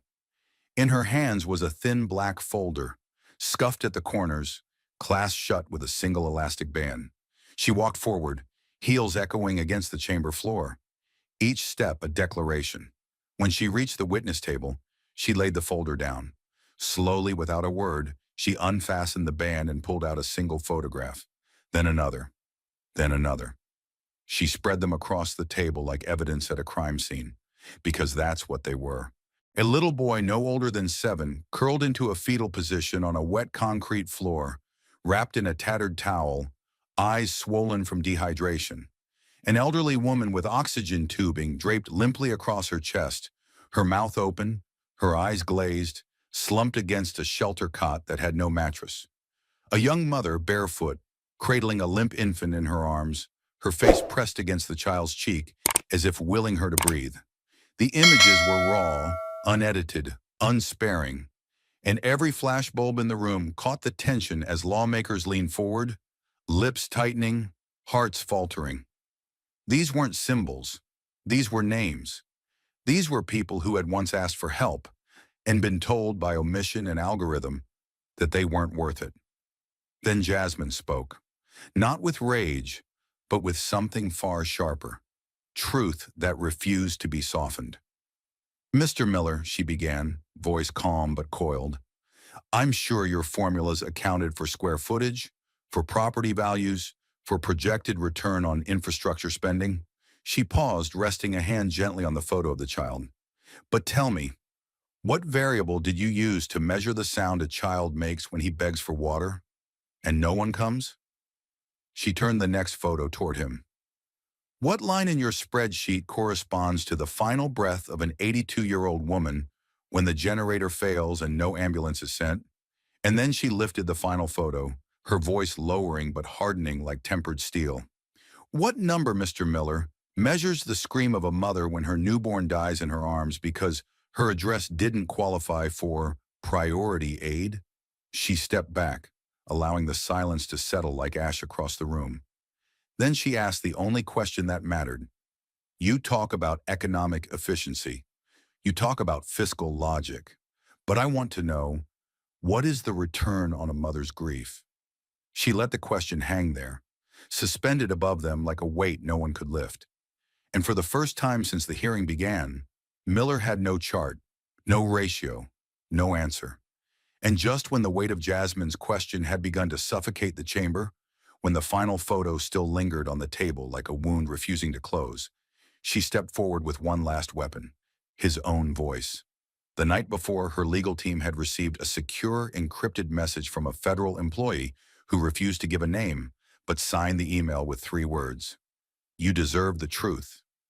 Attached was a 33-second audio clip. No explanation, no redactions, no edits, just raw, unfiltered sound. The kind that doesn't stutter, doesn't perform, doesn't expect to be heard. Jasmine had played it 7 times, once to verify its authenticity, twice to confirm the timestamp, 4 times to steady herself. It was Stephen Miller. The tone was calm. The room in the background was quiet. It wasn't a slip of the tongue. It was a belief spoken plainly in a meeting not meant for the public. "If they don't pay significant taxes," he said, voice as smooth as glass, "then they don't generate value worth retaining." That sentence didn't merely cross a line. It exposed the entire map. Now, standing before the full hearing room, Jasmine didn't ask for drama. She asked for permission. "Mr. Chairman," she said, her voice slow and measured, "I would like to submit an audio clip into the official record, provided voluntarily by a whistleblower from the Office of National Recovery." The chairman blinked, then nodded once. "You may proceed." She turned to the technician. "Play it, no cuts." The room fell into a silence that felt unnatural, not empty but charged, like a storm about to crack. Then the recording played. The first sound was Miller's unmistakable cadence, brisk and direct. "Look, if they don't pay significant taxes, they don't generate value worth retaining." There was no ambiguity, no room for context or defense. He didn't say help. He didn't say serve. He said retain, as if people were inventory, as if struggling Americans were cost centers to be trimmed, as if grief was just a variable on a spreadsheet. For a few seconds after the recording ended, no one spoke. The silence wasn't still. It vibrated. Aides paused mid-note. One reporter dropped a pen. A congresswoman from Louisiana covered her mouth. And in the gallery, someone audibly whispered, "My God." It wasn't just a damning line. It was a philosophy laid bare. Jasmine turned toward the cameras. Not to the committee, not to Miller, but directly into the lens now broadcasting into homes, waiting rooms, shelters, classrooms. Her voice didn't rise. It dropped lower, heavier, sharper. "We are not rebuilding cities," she said. "We are recalibrating the worth of human life based on financial output. You heard it. Not from me, from him. This isn't about resources. It's about return. This isn't about rescue. It's about revenue. She took a step forward, her face illuminated by the hearing lights but shadowed by the weight of what had just been heard. He didn't say they were unreachable. He said they weren't worth keeping. And with that, the myth of impartial governance collapsed. Not with an accusation, but with confession. His, public, permanent, unforgivable. And just as the final syllable of Jasmine's indictment settled into the wood-paneled silence of room 1100, Stephen Miller straightened in his seat and delivered what he must have rehearsed 100 times in front of a mirror. A calculated pivot dressed in outrage. "The recording you just heard," he began, tone clipped and surgical, "was taken grotesquely out of context." His eyes didn't flinch, but the corners of his mouth tightened slightly, betraying the strain beneath the surface. It was a private internal discussion regarding risk models and resource logistics, not a reflection of public policy, and certainly not of moral judgment. He turned toward the committee, then allowed his gaze to drift to the cameras, and finally to Jasmine herself. "What we are witnessing today is not a pursuit of truth," he said coldly. "It is the weaponization of suffering. Congresswoman Crockett has turned tragedy into performance. She is not here to seek justice. She is here to build her brand." A few allies behind him nodded, their pens paused mid-scribble. The game had shifted, and he was playing it as if empathy were an inconvenience to be outmaneuvered. Then came a voice from further down the dais. A congressman aligned with the ruling party, face stern, voice loud enough to carry through marble. "Let's not pretend," he said, leaning into the mic. "Reconstruction isn't charity. It isn't a handout for people who chronically underperform. We need to rebuild where rebuilding has a future. Not for those who've proven again and again they can't keep up." The words landed with the weight of a verdict already written. Somewhere in the gallery, a woman's sharp breath broke the silence. Not outrage, not even surprise, just the sound of a heart finally cracking open under the weight of being unseen. Jasmine didn't recoil. She didn't reply immediately. Instead, she lowered her eyes for half a beat, then lifted the thick black folder from the table and held it tight to her chest, as if anchoring herself to the weight of every name inside it. She looked up, locking eyes with the congressman first, then turning her gaze slowly toward Miller, who had begun rearranging his notes. Her voice was quieter now, but sharpened. The kind of quiet that demands listening. "You sit there and call them failures," she said, "because that's easier than admitting they were never given a fair chance to succeed."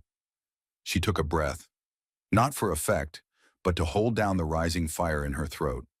"You tell yourselves this isn't about race. This isn't about poverty. This is just math, just policy. But what you're doing is trying to erase the consequences of decisions made by people who look like you, live like you, vote like you, and profit from the very systems that suffocate everyone else." Her grip on the folder tightened, her knuckles white, but her voice never cracked. These people weren't broken. They were bypassed, forgotten, then blamed for it. She stepped forward, placing the folder on the edge of the committee desk, as if daring anyone to open it. "You don't call that failure," she said, her eyes hard. "You call that abandonment, and you call it by its name." And as the weight of her final words hung in the air, "You call that abandonment, and you call it by its name," Jasmine knew that speaking truth wasn't enough. In a room where cruelty wore a tie and called itself policy, she would need to prove intent. She would need to show that what happened in Bay Ridge wasn't the byproduct of overwhelmed systems. It was a strategy cloaked in silence. She turned back to the committee table and picked up a leather folder lined with brass clips. Not the victim testimony binder this time, but a federal report obtained only through the Freedom of Information Act. She had waited to use it, not because she doubted its impact, but because truth, like a blade, cuts deeper when timed precisely. She opened the folder and lifted the first document, holding it up to the overhead projector. The image beamed across the screens behind her. A FEMA situation report dated 72 hours after Hurricane Evelyn made landfall. Its first sentence, in bold black type, "Potential biohazard outbreak risk in Sector Delta, standing water, sewage overflow, medical supply shortages, immediate assessment recommended." Jasmine turned toward the panel. Sector Delta, she said, is Bay Ridge. She flipped to the next page. This time a chain of internal emails between emergency management officials. One read, recommend holding deployment until neighborhood viability is reassessed. Another, no critical infrastructure present. Prioritize high-yield zones. Her voice didn't rise, but it hardened. Stripped of patience, carved into steel. This was not a matter of confusion. It was not chaos. It was prioritization. It was a decision to leave people waiting in floodwater while infection took root in open wounds and silence filled their lungs. Next, she displayed a high-resolution map, layered with red and green directional arrows showing the path of aid convoys. The green arrows snaked in swift lines to communities north of the city, places with higher tax brackets and better road access. The red arrows representing non-deployment zones stopped at a hard perimeter around Bay Ridge. According to this dispatch log, Jasmine said, tapping the screen, 3 different supply convoys rerouted around Bay Ridge. Not because the roads were impassable, but because someone marked this neighborhood non-essential. She looked up, scanning the faces of the committee. Some blinked, some scribbled notes, but a few, the ones who had once applauded Miller's efficiency doctrine, now sat frozen in place. This wasn't logistical, she said, voice steady. It was deliberate, because you don't redraw maps by accident. You don't ignore biohazard warnings by oversight. You don't bypass the sick and the elderly unless you've already decided their survival isn't part of your plan. The room tightened around her words. Even the air felt tense, as if holding its breath for what would come next. Jasmine stepped away from the podium and moved closer to the central mic. She placed both hands on the table, leaned in slightly and let the final document rest flat before her. It was a memo, short, clinical, signed by a deputy official in the Department of Urban Recovery Strategy. The subject line read, Recommendation for Consolidated Clearance Zones, Post-Emergency Development Opportunities. Attached to it was a list of neighborhoods, every one of them low-income, majority Black or Latino, marked as zones of limited return value. Bay Ridge was at the top. Jasmine looked up. No notes in her hand now, no visuals behind her, just her and the truth standing center stage beneath lights that suddenly felt more like interrogation than illumination. You've heard for days that this was a tragedy, she said quietly. But let's be clear. It wasn't just a tragedy. It was a tactic. The delay in response was not an accident of red tape or a failure of coordination. It was a policy choice made in backrooms, signed off in memos, and carried out with the precision of a budget plan. She paused, letting that line cut through the noise like a scalpel. Policy choice. It wasn't just negligence anymore. It was premeditated neglect. Then she delivered the line that would headline every paper, ripple through social feeds, and embed itself into the conscience of a nation. Delays like this aren't random, she said. They're structural. They're strategic. And above all, they're sanctioned. This wasn't mismanagement. This was management. This was a government that calculated who could wait and who wouldn't survive the wait. Silence fell like a curtain. Even the cameras seemed to pull back, as if unsure how to frame what had just been laid bare. Across the room, some committee members shifted uncomfortably in their seats, their expressions cracking beneath the weight of undeniable proof. The reporters stopped typing. The aides stopped whispering. Even Stephen Miller, still composed, still staring, was now gripping the edge of the table a little tighter than before. Jasmine stepped back, slowly closing the FOIA folder as if sealing a coffin. She didn't smile. She didn't blink. She simply left the final sentence to hang where it belonged. Not as a closing remark, but as a charge. Delay was not a failure. It was the plan. And after the charts were dismantled, after the maps were exposed and the memos laid bare for the nation to see, Jasmine Crockett knew she had one final truth to deliver, one that couldn't be filed under policy, couldn't be redacted by legal teams, and couldn't be dismissed as data. This one had a voice, a face, a wound that could not be papered over. She stood in the center of the hearing room, her hands folded loosely before her, no longer gripping evidence or exhibits. For the first time that day, she was not armed with documents. She was armed with memory.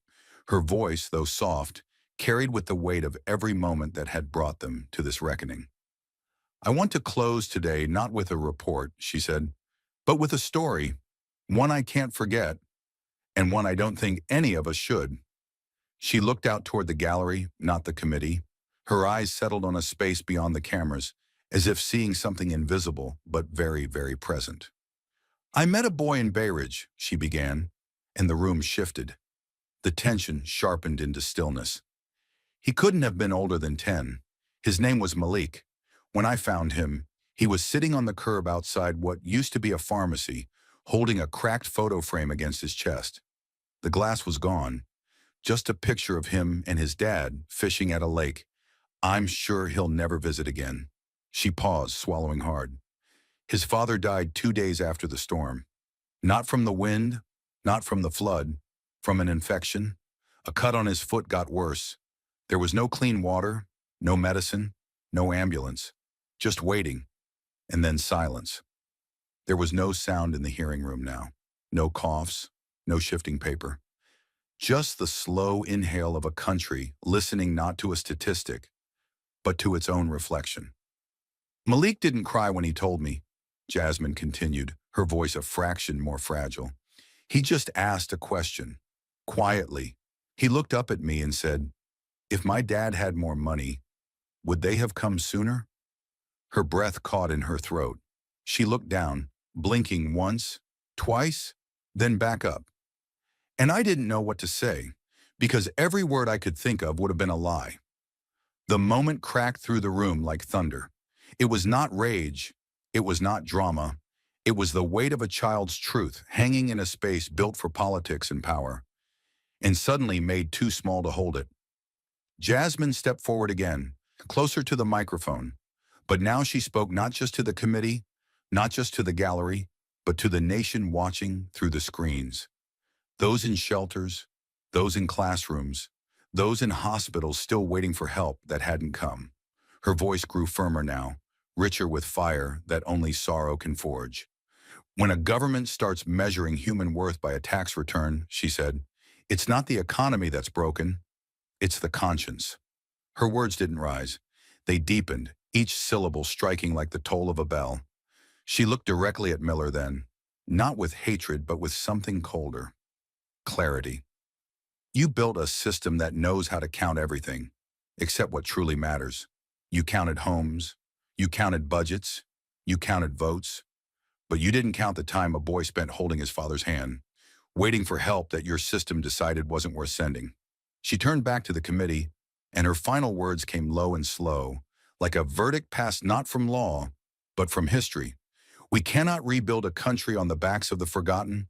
We cannot recover if the cost of recovery is compassion. And we must not, let another child ask that question and walk away without an answer. And with that, she stepped back. Not finished, but complete. The silence that followed wasn't emptiness, it was reckoning. And no one, not in that chamber, not in the homes watching, could claim they hadn't heard. And as Jasmine Crockett stepped down from the dais, her final words still burning in the walls, we're not rebuilding cities, we're recalibrating the worth of human life by the thickness of their wallets. Something shifted in the very air of Washington. It was no longer just testimony, it was no longer just politics. It was the precise moment when America's myth of equal protection cracked under the weight of receipts, blood, and silence. And in that crack, something spilled out that couldn't be buried. Not by spin doctors, not by press conferences, not by calculated indifference. Within hours, the recording of the hearing began circulating on every major platform. The segment with Jasmine's final indictment, followed by Miller's damning quote, if they don't pay significant taxes, they don't generate value worth retaining, played on an endless loop across network news, talk radio, and social media. And while the Capitol lights dimmed, the country's fury lit up. Local news anchors broke down. Editorial boards that had once danced around moral language now used words like inhumane, engineered abandonment, and legislated cruelty. The New York Times published a rare front-page editorial. We don't need another policy. We need a reckoning. It came quickly. The morning after the hearing, House speakerphones were jammed. Over 100,000 messages flooded congressional inboxes. They came from across the political spectrum, across geography, across age. Veterans from Arkansas, school teachers from Detroit, retired factory workers from Pennsylvania, clergy from Georgia. Most simply said, don't let this disappear. Outside Capitol Hill, the plaza was no longer just a protest site. It had transformed into something sacred, something volatile. Hundreds stood in silence, holding up waterlogged portraits, ID cards of lost relatives, printed images of blocked relief trucks and flooded bedrooms. Someone painted on cardboard, "Who wasn't profitable enough to save?" By day two, under mounting pressure, the House Oversight Committee made a move rarely seen in modern governance. They authorized the creation of a special independent federal commission to investigate the federal response to Hurricane Evelyn, specifically the strategic withholding of aid to majority Black and Latino communities. The vote was bipartisan, unanimous. The language was sharper than anyone expected.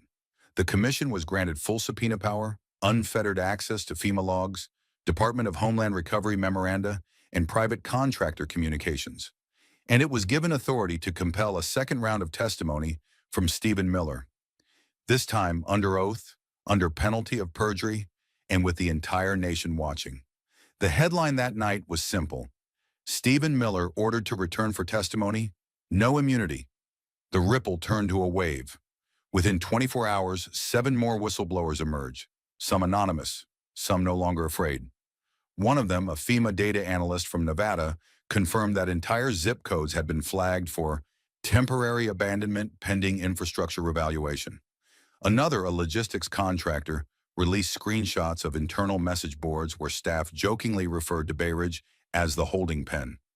A third, a nurse deployed to a mobile aid station in Texas, claimed she was instructed to keep supplies tight in certain zones and told directly, "Those people have fewer pathways to escalate." National outrage deepened into something more dangerous. Awareness. Suddenly, Americans realized it wasn't just Bay Ridge. It was East Lake in Alabama. It was Southside Phoenix. It was the Ninth Ward. Again, this wasn't just one storm. It was a pattern. Engineered invisibility. Colleges across the country staged coordinated walkouts. Faith leaders published a joint declaration titled, "A Moral Collapse in the Architecture of Aid." High school seniors in Miami marched out of class with duct tape over their mouths and signs that read, "My zip code shouldn't be a death sentence." Talk show hosts wept on air. One Vietnam veteran, now confined to a wheelchair, testified on a local broadcast, "I fought for a country that told me I mattered. But when the water rose, they told me I was too expensive to rescue." International attention followed. The United Nations released a statement of grave concern over the systemic racialization of disaster response. Human Rights Watch launched an independent audit. Even allies in Canada and Germany issued remarks condemning the ethical implications of economically stratified survival. No one used the word genocide, not yet, but the subtext was unavoidable. What happened in Bay Ridge was not just a tragedy, it was an algorithmic purge of the powerless. Back in Washington, Stephen Miller did not appear in public. For 5 days, his office issued no statement. He was seen once behind the tinted windows of a government SUV, escorted by private security into an underground garage. But the silence did not serve him. It drowned him. Former allies began distancing themselves on cable news, calling the language in the leaked recordings unacceptable, un-American, a deviation from our values. His once proud defenders started framing him as a lone actor, an administrative extremist, a rogue advisor with too much discretion. Privately, Republican strategists panicked.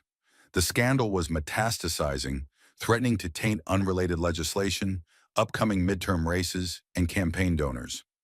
A document leaked from a conservative super PAC revealed internal polling that showed a 22-point trust drop in federal emergency management among suburban voters.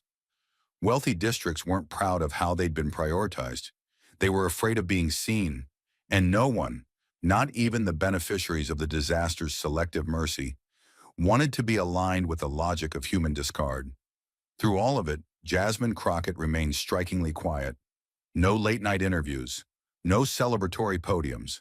Her team posted one statement: accountability is not a trend, it is a duty. We owe the truth to the dead and the fight to the living. Inside her office, she reviewed the list of confirmed commission members: legal scholars, emergency response veterans, civil rights historians. It was not a symbolic committee. It was a crucible, a chamber built not to contain the truth, but to expose it. Her office also received over 1,400 letters from children. Many included drawings, houses on stilts, boats rescuing families, a stick figure with glasses labeled Jasmine. One letter written in blue marker on lined paper simply read, "Tell them to never do that again." The date of Miller's second testimony was set for prime time, 8 p.m. on a Thursday night. It would be televised live across every major network, preempting sports, scripted television, and political debate shows. It would have sign language interpreters, Spanish language coverage, and simulcasts in shelters across the Gulf Coast. The commission released a statement: "This hearing is not about vengeance. It is about national conscience." Outside the Capitol, the plaza was no longer a protest zone. It had become something closer to sacred ground.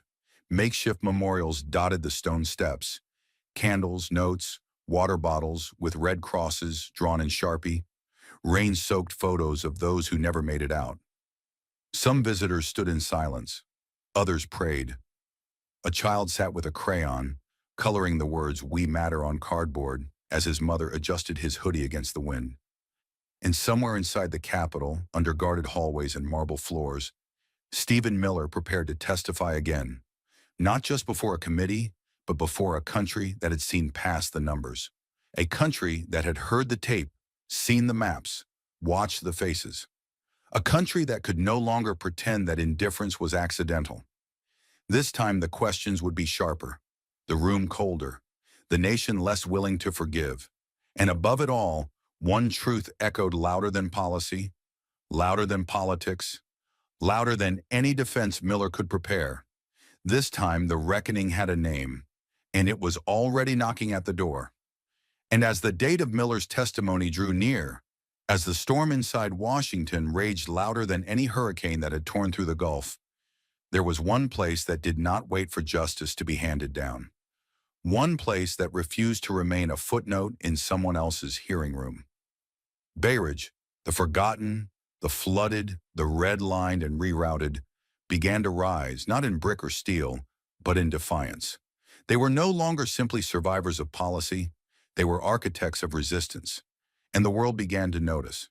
The town had once been a dot on a FEMA report, color-coded in crimson and labeled non-viable. Its streets had once echoed only with the sound of abandoned rescue calls and unanswered prayers.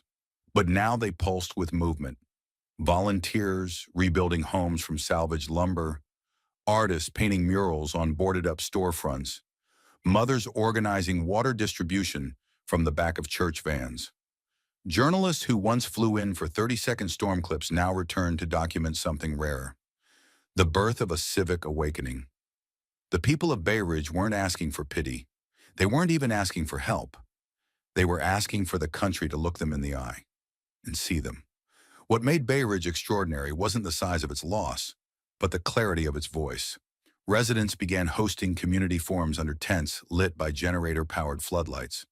Local teenagers printed pamphlets explaining what recovery by tax bracket really meant. Clergy members rewrote Sunday sermons, not just to comfort, but to arm their congregants with knowledge. "This is not just about weather," one minister said through a crackling megaphone. "This is about the storm of decisions that came after." And in cities across America, protesters began holding signs that simply read, "We are all Bay Ridge now." It wasn't long before footage of Bay Ridge's transformation began airing alongside coverage of the National Commission hearings. News anchors juxtaposed images of elite lawmakers in polished chambers, with children in Bay Ridge organizing mobile clinics from school buses stripped of seats. Donations began to pour in, not from corporations but from people. Cash mailed in envelopes from retired postal workers, handwritten checks from school teachers, coins collected by children at lemonade stands. They didn't send money because Bay Ridge was broken. They sent it because Bayridge had stood up when others bowed.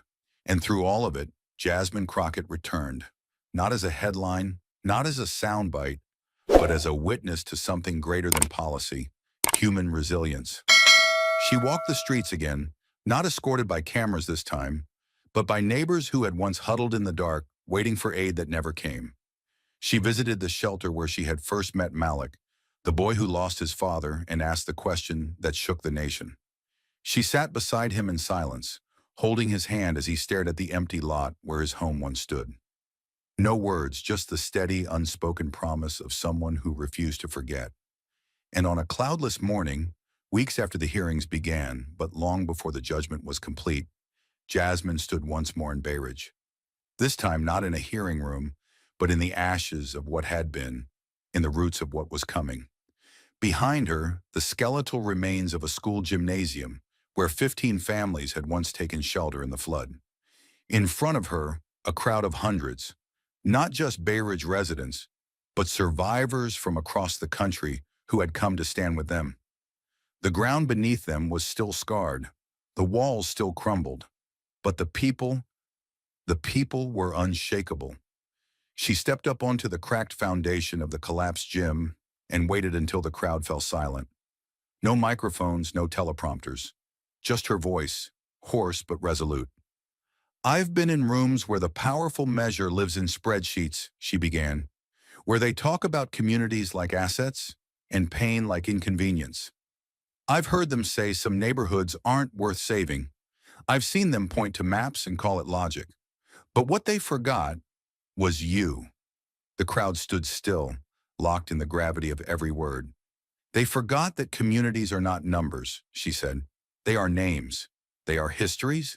They are generations of dignity you can't bulldoze or budget away.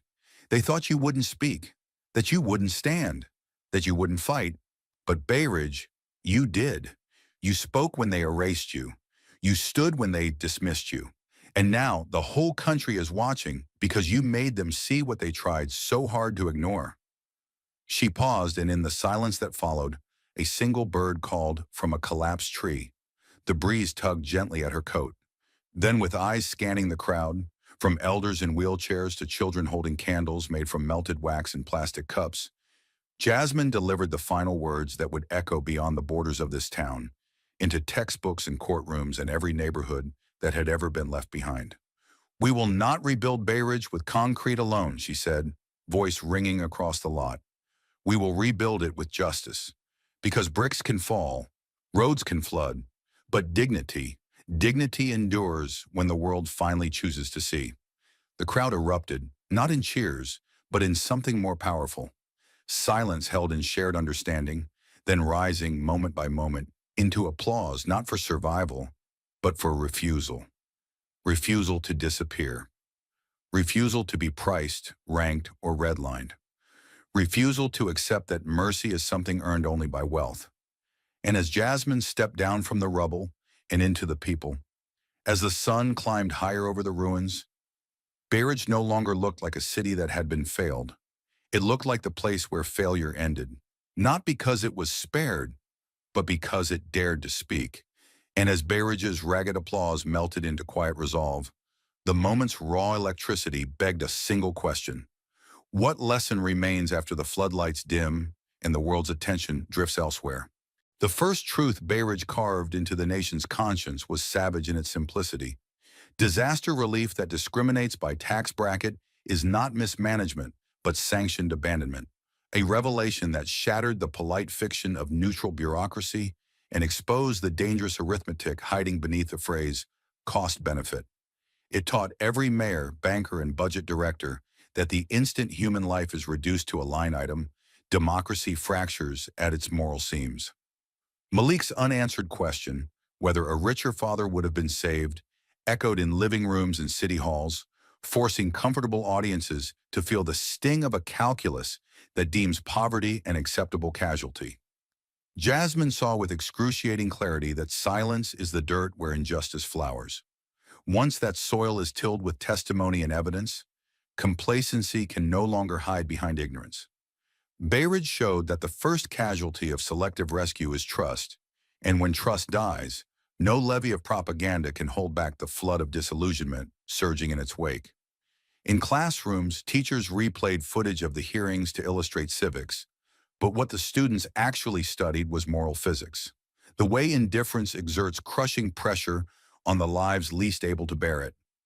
Pastors quoted Jasmine's indictment from pulpits normally reserved for softer epistles, reminding congregants that faith without the works of justice is just sanctified apathy. The moral summons was unmistakable. If a government's ledger can erase entire zip codes, then every citizen's duty is to pick up a pen, dipped in outrage, and rewrite the terms of belonging. The second lesson Berridge offered was that solidarity begins where sympathy ends. Sympathy watches tragedy on a screen and whispers, "Poor souls," while solidarity steps into the wreckage and asks, "What must change so this never happens again?" When volunteers trucked pallets of bottled water across state lines without waiting for federal directives, they revealed a communal muscle long neglected by booster shot patriotism, a resolve to act without permission when permission becomes a death sentence. Grandmothers who had never used social media before learned to live stream distribution lines, broadcasting the truth faster than any press secretary could contain it. Street artists painted murals of drowned houses, sprouting phoenix wings, transforming graffiti-stained cinder blocks into billboards of defiance that tourists photographed and shared until Bayridge's story circled the globe. Musicians held rooftop concerts on half-collapsed porches, their lyrics weaponizing melody into protest, and retuning national ears to frequencies of grief mainstream radio refused to play. Librarians converted ruined branches into pop-up research hubs, teaching residents how to file public records requests so the next whistleblower would not stand alone. That groundswell of neighbor-to-neighbor deliverance broadcast an indictment more potent than any hearing. If ordinary citizens can outpace $1 trillion emergency apparatus, then something corrosive lives in the gap between taxpayer trust and governmental response. In that gap, Berridge planted the seed of a new social contract, one watered by collective vigilance and pruned by the refusal to assume someone else will fix what everyone sees as broken. Solidarity, Berridge insisted, is not charity, it is survival's true infrastructure. The third insight flared like lightning inside every newsroom scrambling to keep pace. Stories become catalysts only when they pierce data's numbing haze, with faces and names that refuse to be anonymized. No graph could compete with the image of Horace Freeman's oxygen tank hissing empty beside his body, or Rosa Morales rocking her silent infant, while bureaucrats debated metrics of fiscal sustainability. Berridge proved that statistics inform but narratives ignite, and once ignited, outrage can combust into policy faster than lobbyists can smother the flame. Journalists, long chastised for bias, discovered that moral clarity is not bias but ballast when the ship of state lists toward cruelty, disguised as thrift. Editorial boards that once hedged every condemnation behind both sides, phrasing abandoned faux balance, and printed words like engineered neglect, transforming caution into conviction. Meanwhile, student reporters live-streamed block by block testimonies so visceral they shattered the sanitized language of official press releases, forcing network anchors to reevaluate the calculus of ratings versus responsibility. In every broadcast booth, producers realized that showing 20 seconds of storm debris without context is voyeurism, but staying on the air until complacency cracks is public service. Thus, the human story lens became a scalpel, slicing through spreadsheets to reveal the bleeding bodies beneath. And once viewers saw the wound, they demanded more than bandages. They demanded accountability. Berridge taught the storytellers of America that journalism's highest calling is not to chronicle power, but to confront it. Fourth, Berridge exposed the perilous myth that democracy can outsource compassion to algorithms. The predictive models that redline entire neighborhoods as low-yield recovery zones were built not by villains twirling mustaches, but by consultants brandishing neutral language. Yet neutrality without conscience is just prejudice in spreadsheet form. When Jasmine flung those color-coded maps under the hearing room lights, she detonated the illusion that tech-driven efficiency is inherently fair, showing instead how data inherits the biases of those who feed it. Programmers watching the scandal unfold realized that code is never just math. It is moral philosophy written in syntax, capable of uplifting or erasing lives at machine speed. Universities added emergency ethics modules to computer science curricula overnight, teaching budding developers that every line they write can become a lifeline or a noose. Venture capitalists funding civic tech startups were called before investor boards to explain how optimization might translate to triage by wealth. Government agencies scrambled to audit automated decision systems, terrified that the next leak might reveal racialized algorithms buried deep in disaster protocols across the nation. In Silicon Valley, workers stage internal petitions demanding human-first kill switches for any software determining resource allocation. Bay Ridge forced a reckoning between cold computation and hot humanity, proving that if we do not encode empathy, the future will execute injustice flawlessly. The fifth lesson, perhaps the most stinging, was that privileges insulated by geography are illusions once floodwaters rise. Suburban families who watch Bay Ridge's suffering through distance fog compassion suddenly realize their own manicured lawns could be next on the chopping block if a cost-benefit chart ever labeled them inefficient. Property values trembled not from market fluctuations, but from moral contagion, the fear that a government willing to discard Bay Ridge might one day discard any place whose returns dipped below threshold. Insurance companies, sensitive to reputational risk, began pressuring state legislatures for transparent, equity-based disaster plans lest premiums spike amid public distrust. Homeowner associations printed copies of Jasmine's testimony and marched them into city council meetings, demanding audits of emergency protocols. What had begun as a localized tragedy metastasized into a nationwide movement for baseline guarantees. Minimum response times, uniform triage standards, real-time public reporting of aid deployment. Politicians first tried to placate with photo ops, but the electorate now recognized that a ribbon cut is not a life raft, and a promise without statute is just breath. The ripple effect reached corporate boardrooms, where risk analysts updated climate impact models to include social justice fallout, because reputational damage now traveled faster than hurricanes across global supply chains. Bay Ridge reminded comfortable enclaves that injustice, once normalized, migrates like a storm cloud. No gated community can wall off the moral weather forever. The land behind every white picket fence suddenly felt a little less secure. Sixth, Bay Ridge illuminated an uncomfortable paradox. Meaningful change requires both institutional power and grassroots pressure, and when either half wavers, the whole machine seizes. Jasmine wielded evidence like artillery, but without the marching feet, the viral hashtags, the unrelenting public clamor, her documentation might have languished in subcommittee purgatory. Conversely, without her strategic deployment of leaks and subpoenas, public fury could have roared itself hoarse against an impregnable wall of procedural delay. Their synergy became a blueprint. Activists supplied moral voltage while lawmakers rerouted that current into legislative circuitry. City planners took note, drafting participatory budgeting pilots that embed citizen oversight into infrastructure decisions.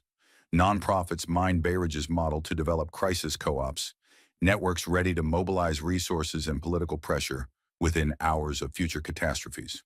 Universities documented the movement for case studies, teaching students that history's hinge moments are forged where street passion meets savvy policymaking. The lesson was crystal. Hearts alone cannot rebuild systems, and systems alone cannot heal hearts. Only their fusion can forge durable reform. Bay Ridge became the living lab where that fusion was tested and proven. Seventh, the saga exposed how quickly complacency calcifies in corridors of comfort, and how urgently leaders must cultivate moral imagination equal to their fiscal imagination. Budget hawks who once boasted of trimming waste discovered that the bloodless term often masked real, breathing people. Some publicly renounced austerity dogmas after walking Bay Ridge's streets. A handful of CEOs redirected corporate philanthropy away from naming rights and into disaster equity endowments, acknowledging that reputational capital now hinges on tangible justice rather than glossy brochures. Yet Bay Ridge's elders warned Jasmine that conscience can wither once headlines fade, urging her to codify reforms before partisan winds shift. She responded by drafting the Equal Response Act, a sweeping bill mandating transparent allocation algorithms, real-time public dashboards, and punitive fines for agencies that prioritize wealth over vulnerability. Civic groups rallied behind the proposal, flooding representatives with daily calls until the legislation arrived on the House floor, backed by an unprecedented coalition of faith networks, labor unions, university associations, and small-town chambers of commerce. In those unlikely alliances, Berridge demonstrated that moral urgency can override ideological trenches, but only if leaders nurture that urgency before it dissipates.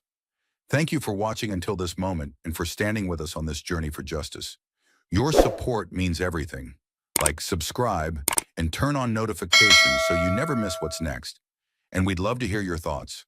Leave a comment below and let us know what moved you most in this story. Together, our voices make a difference.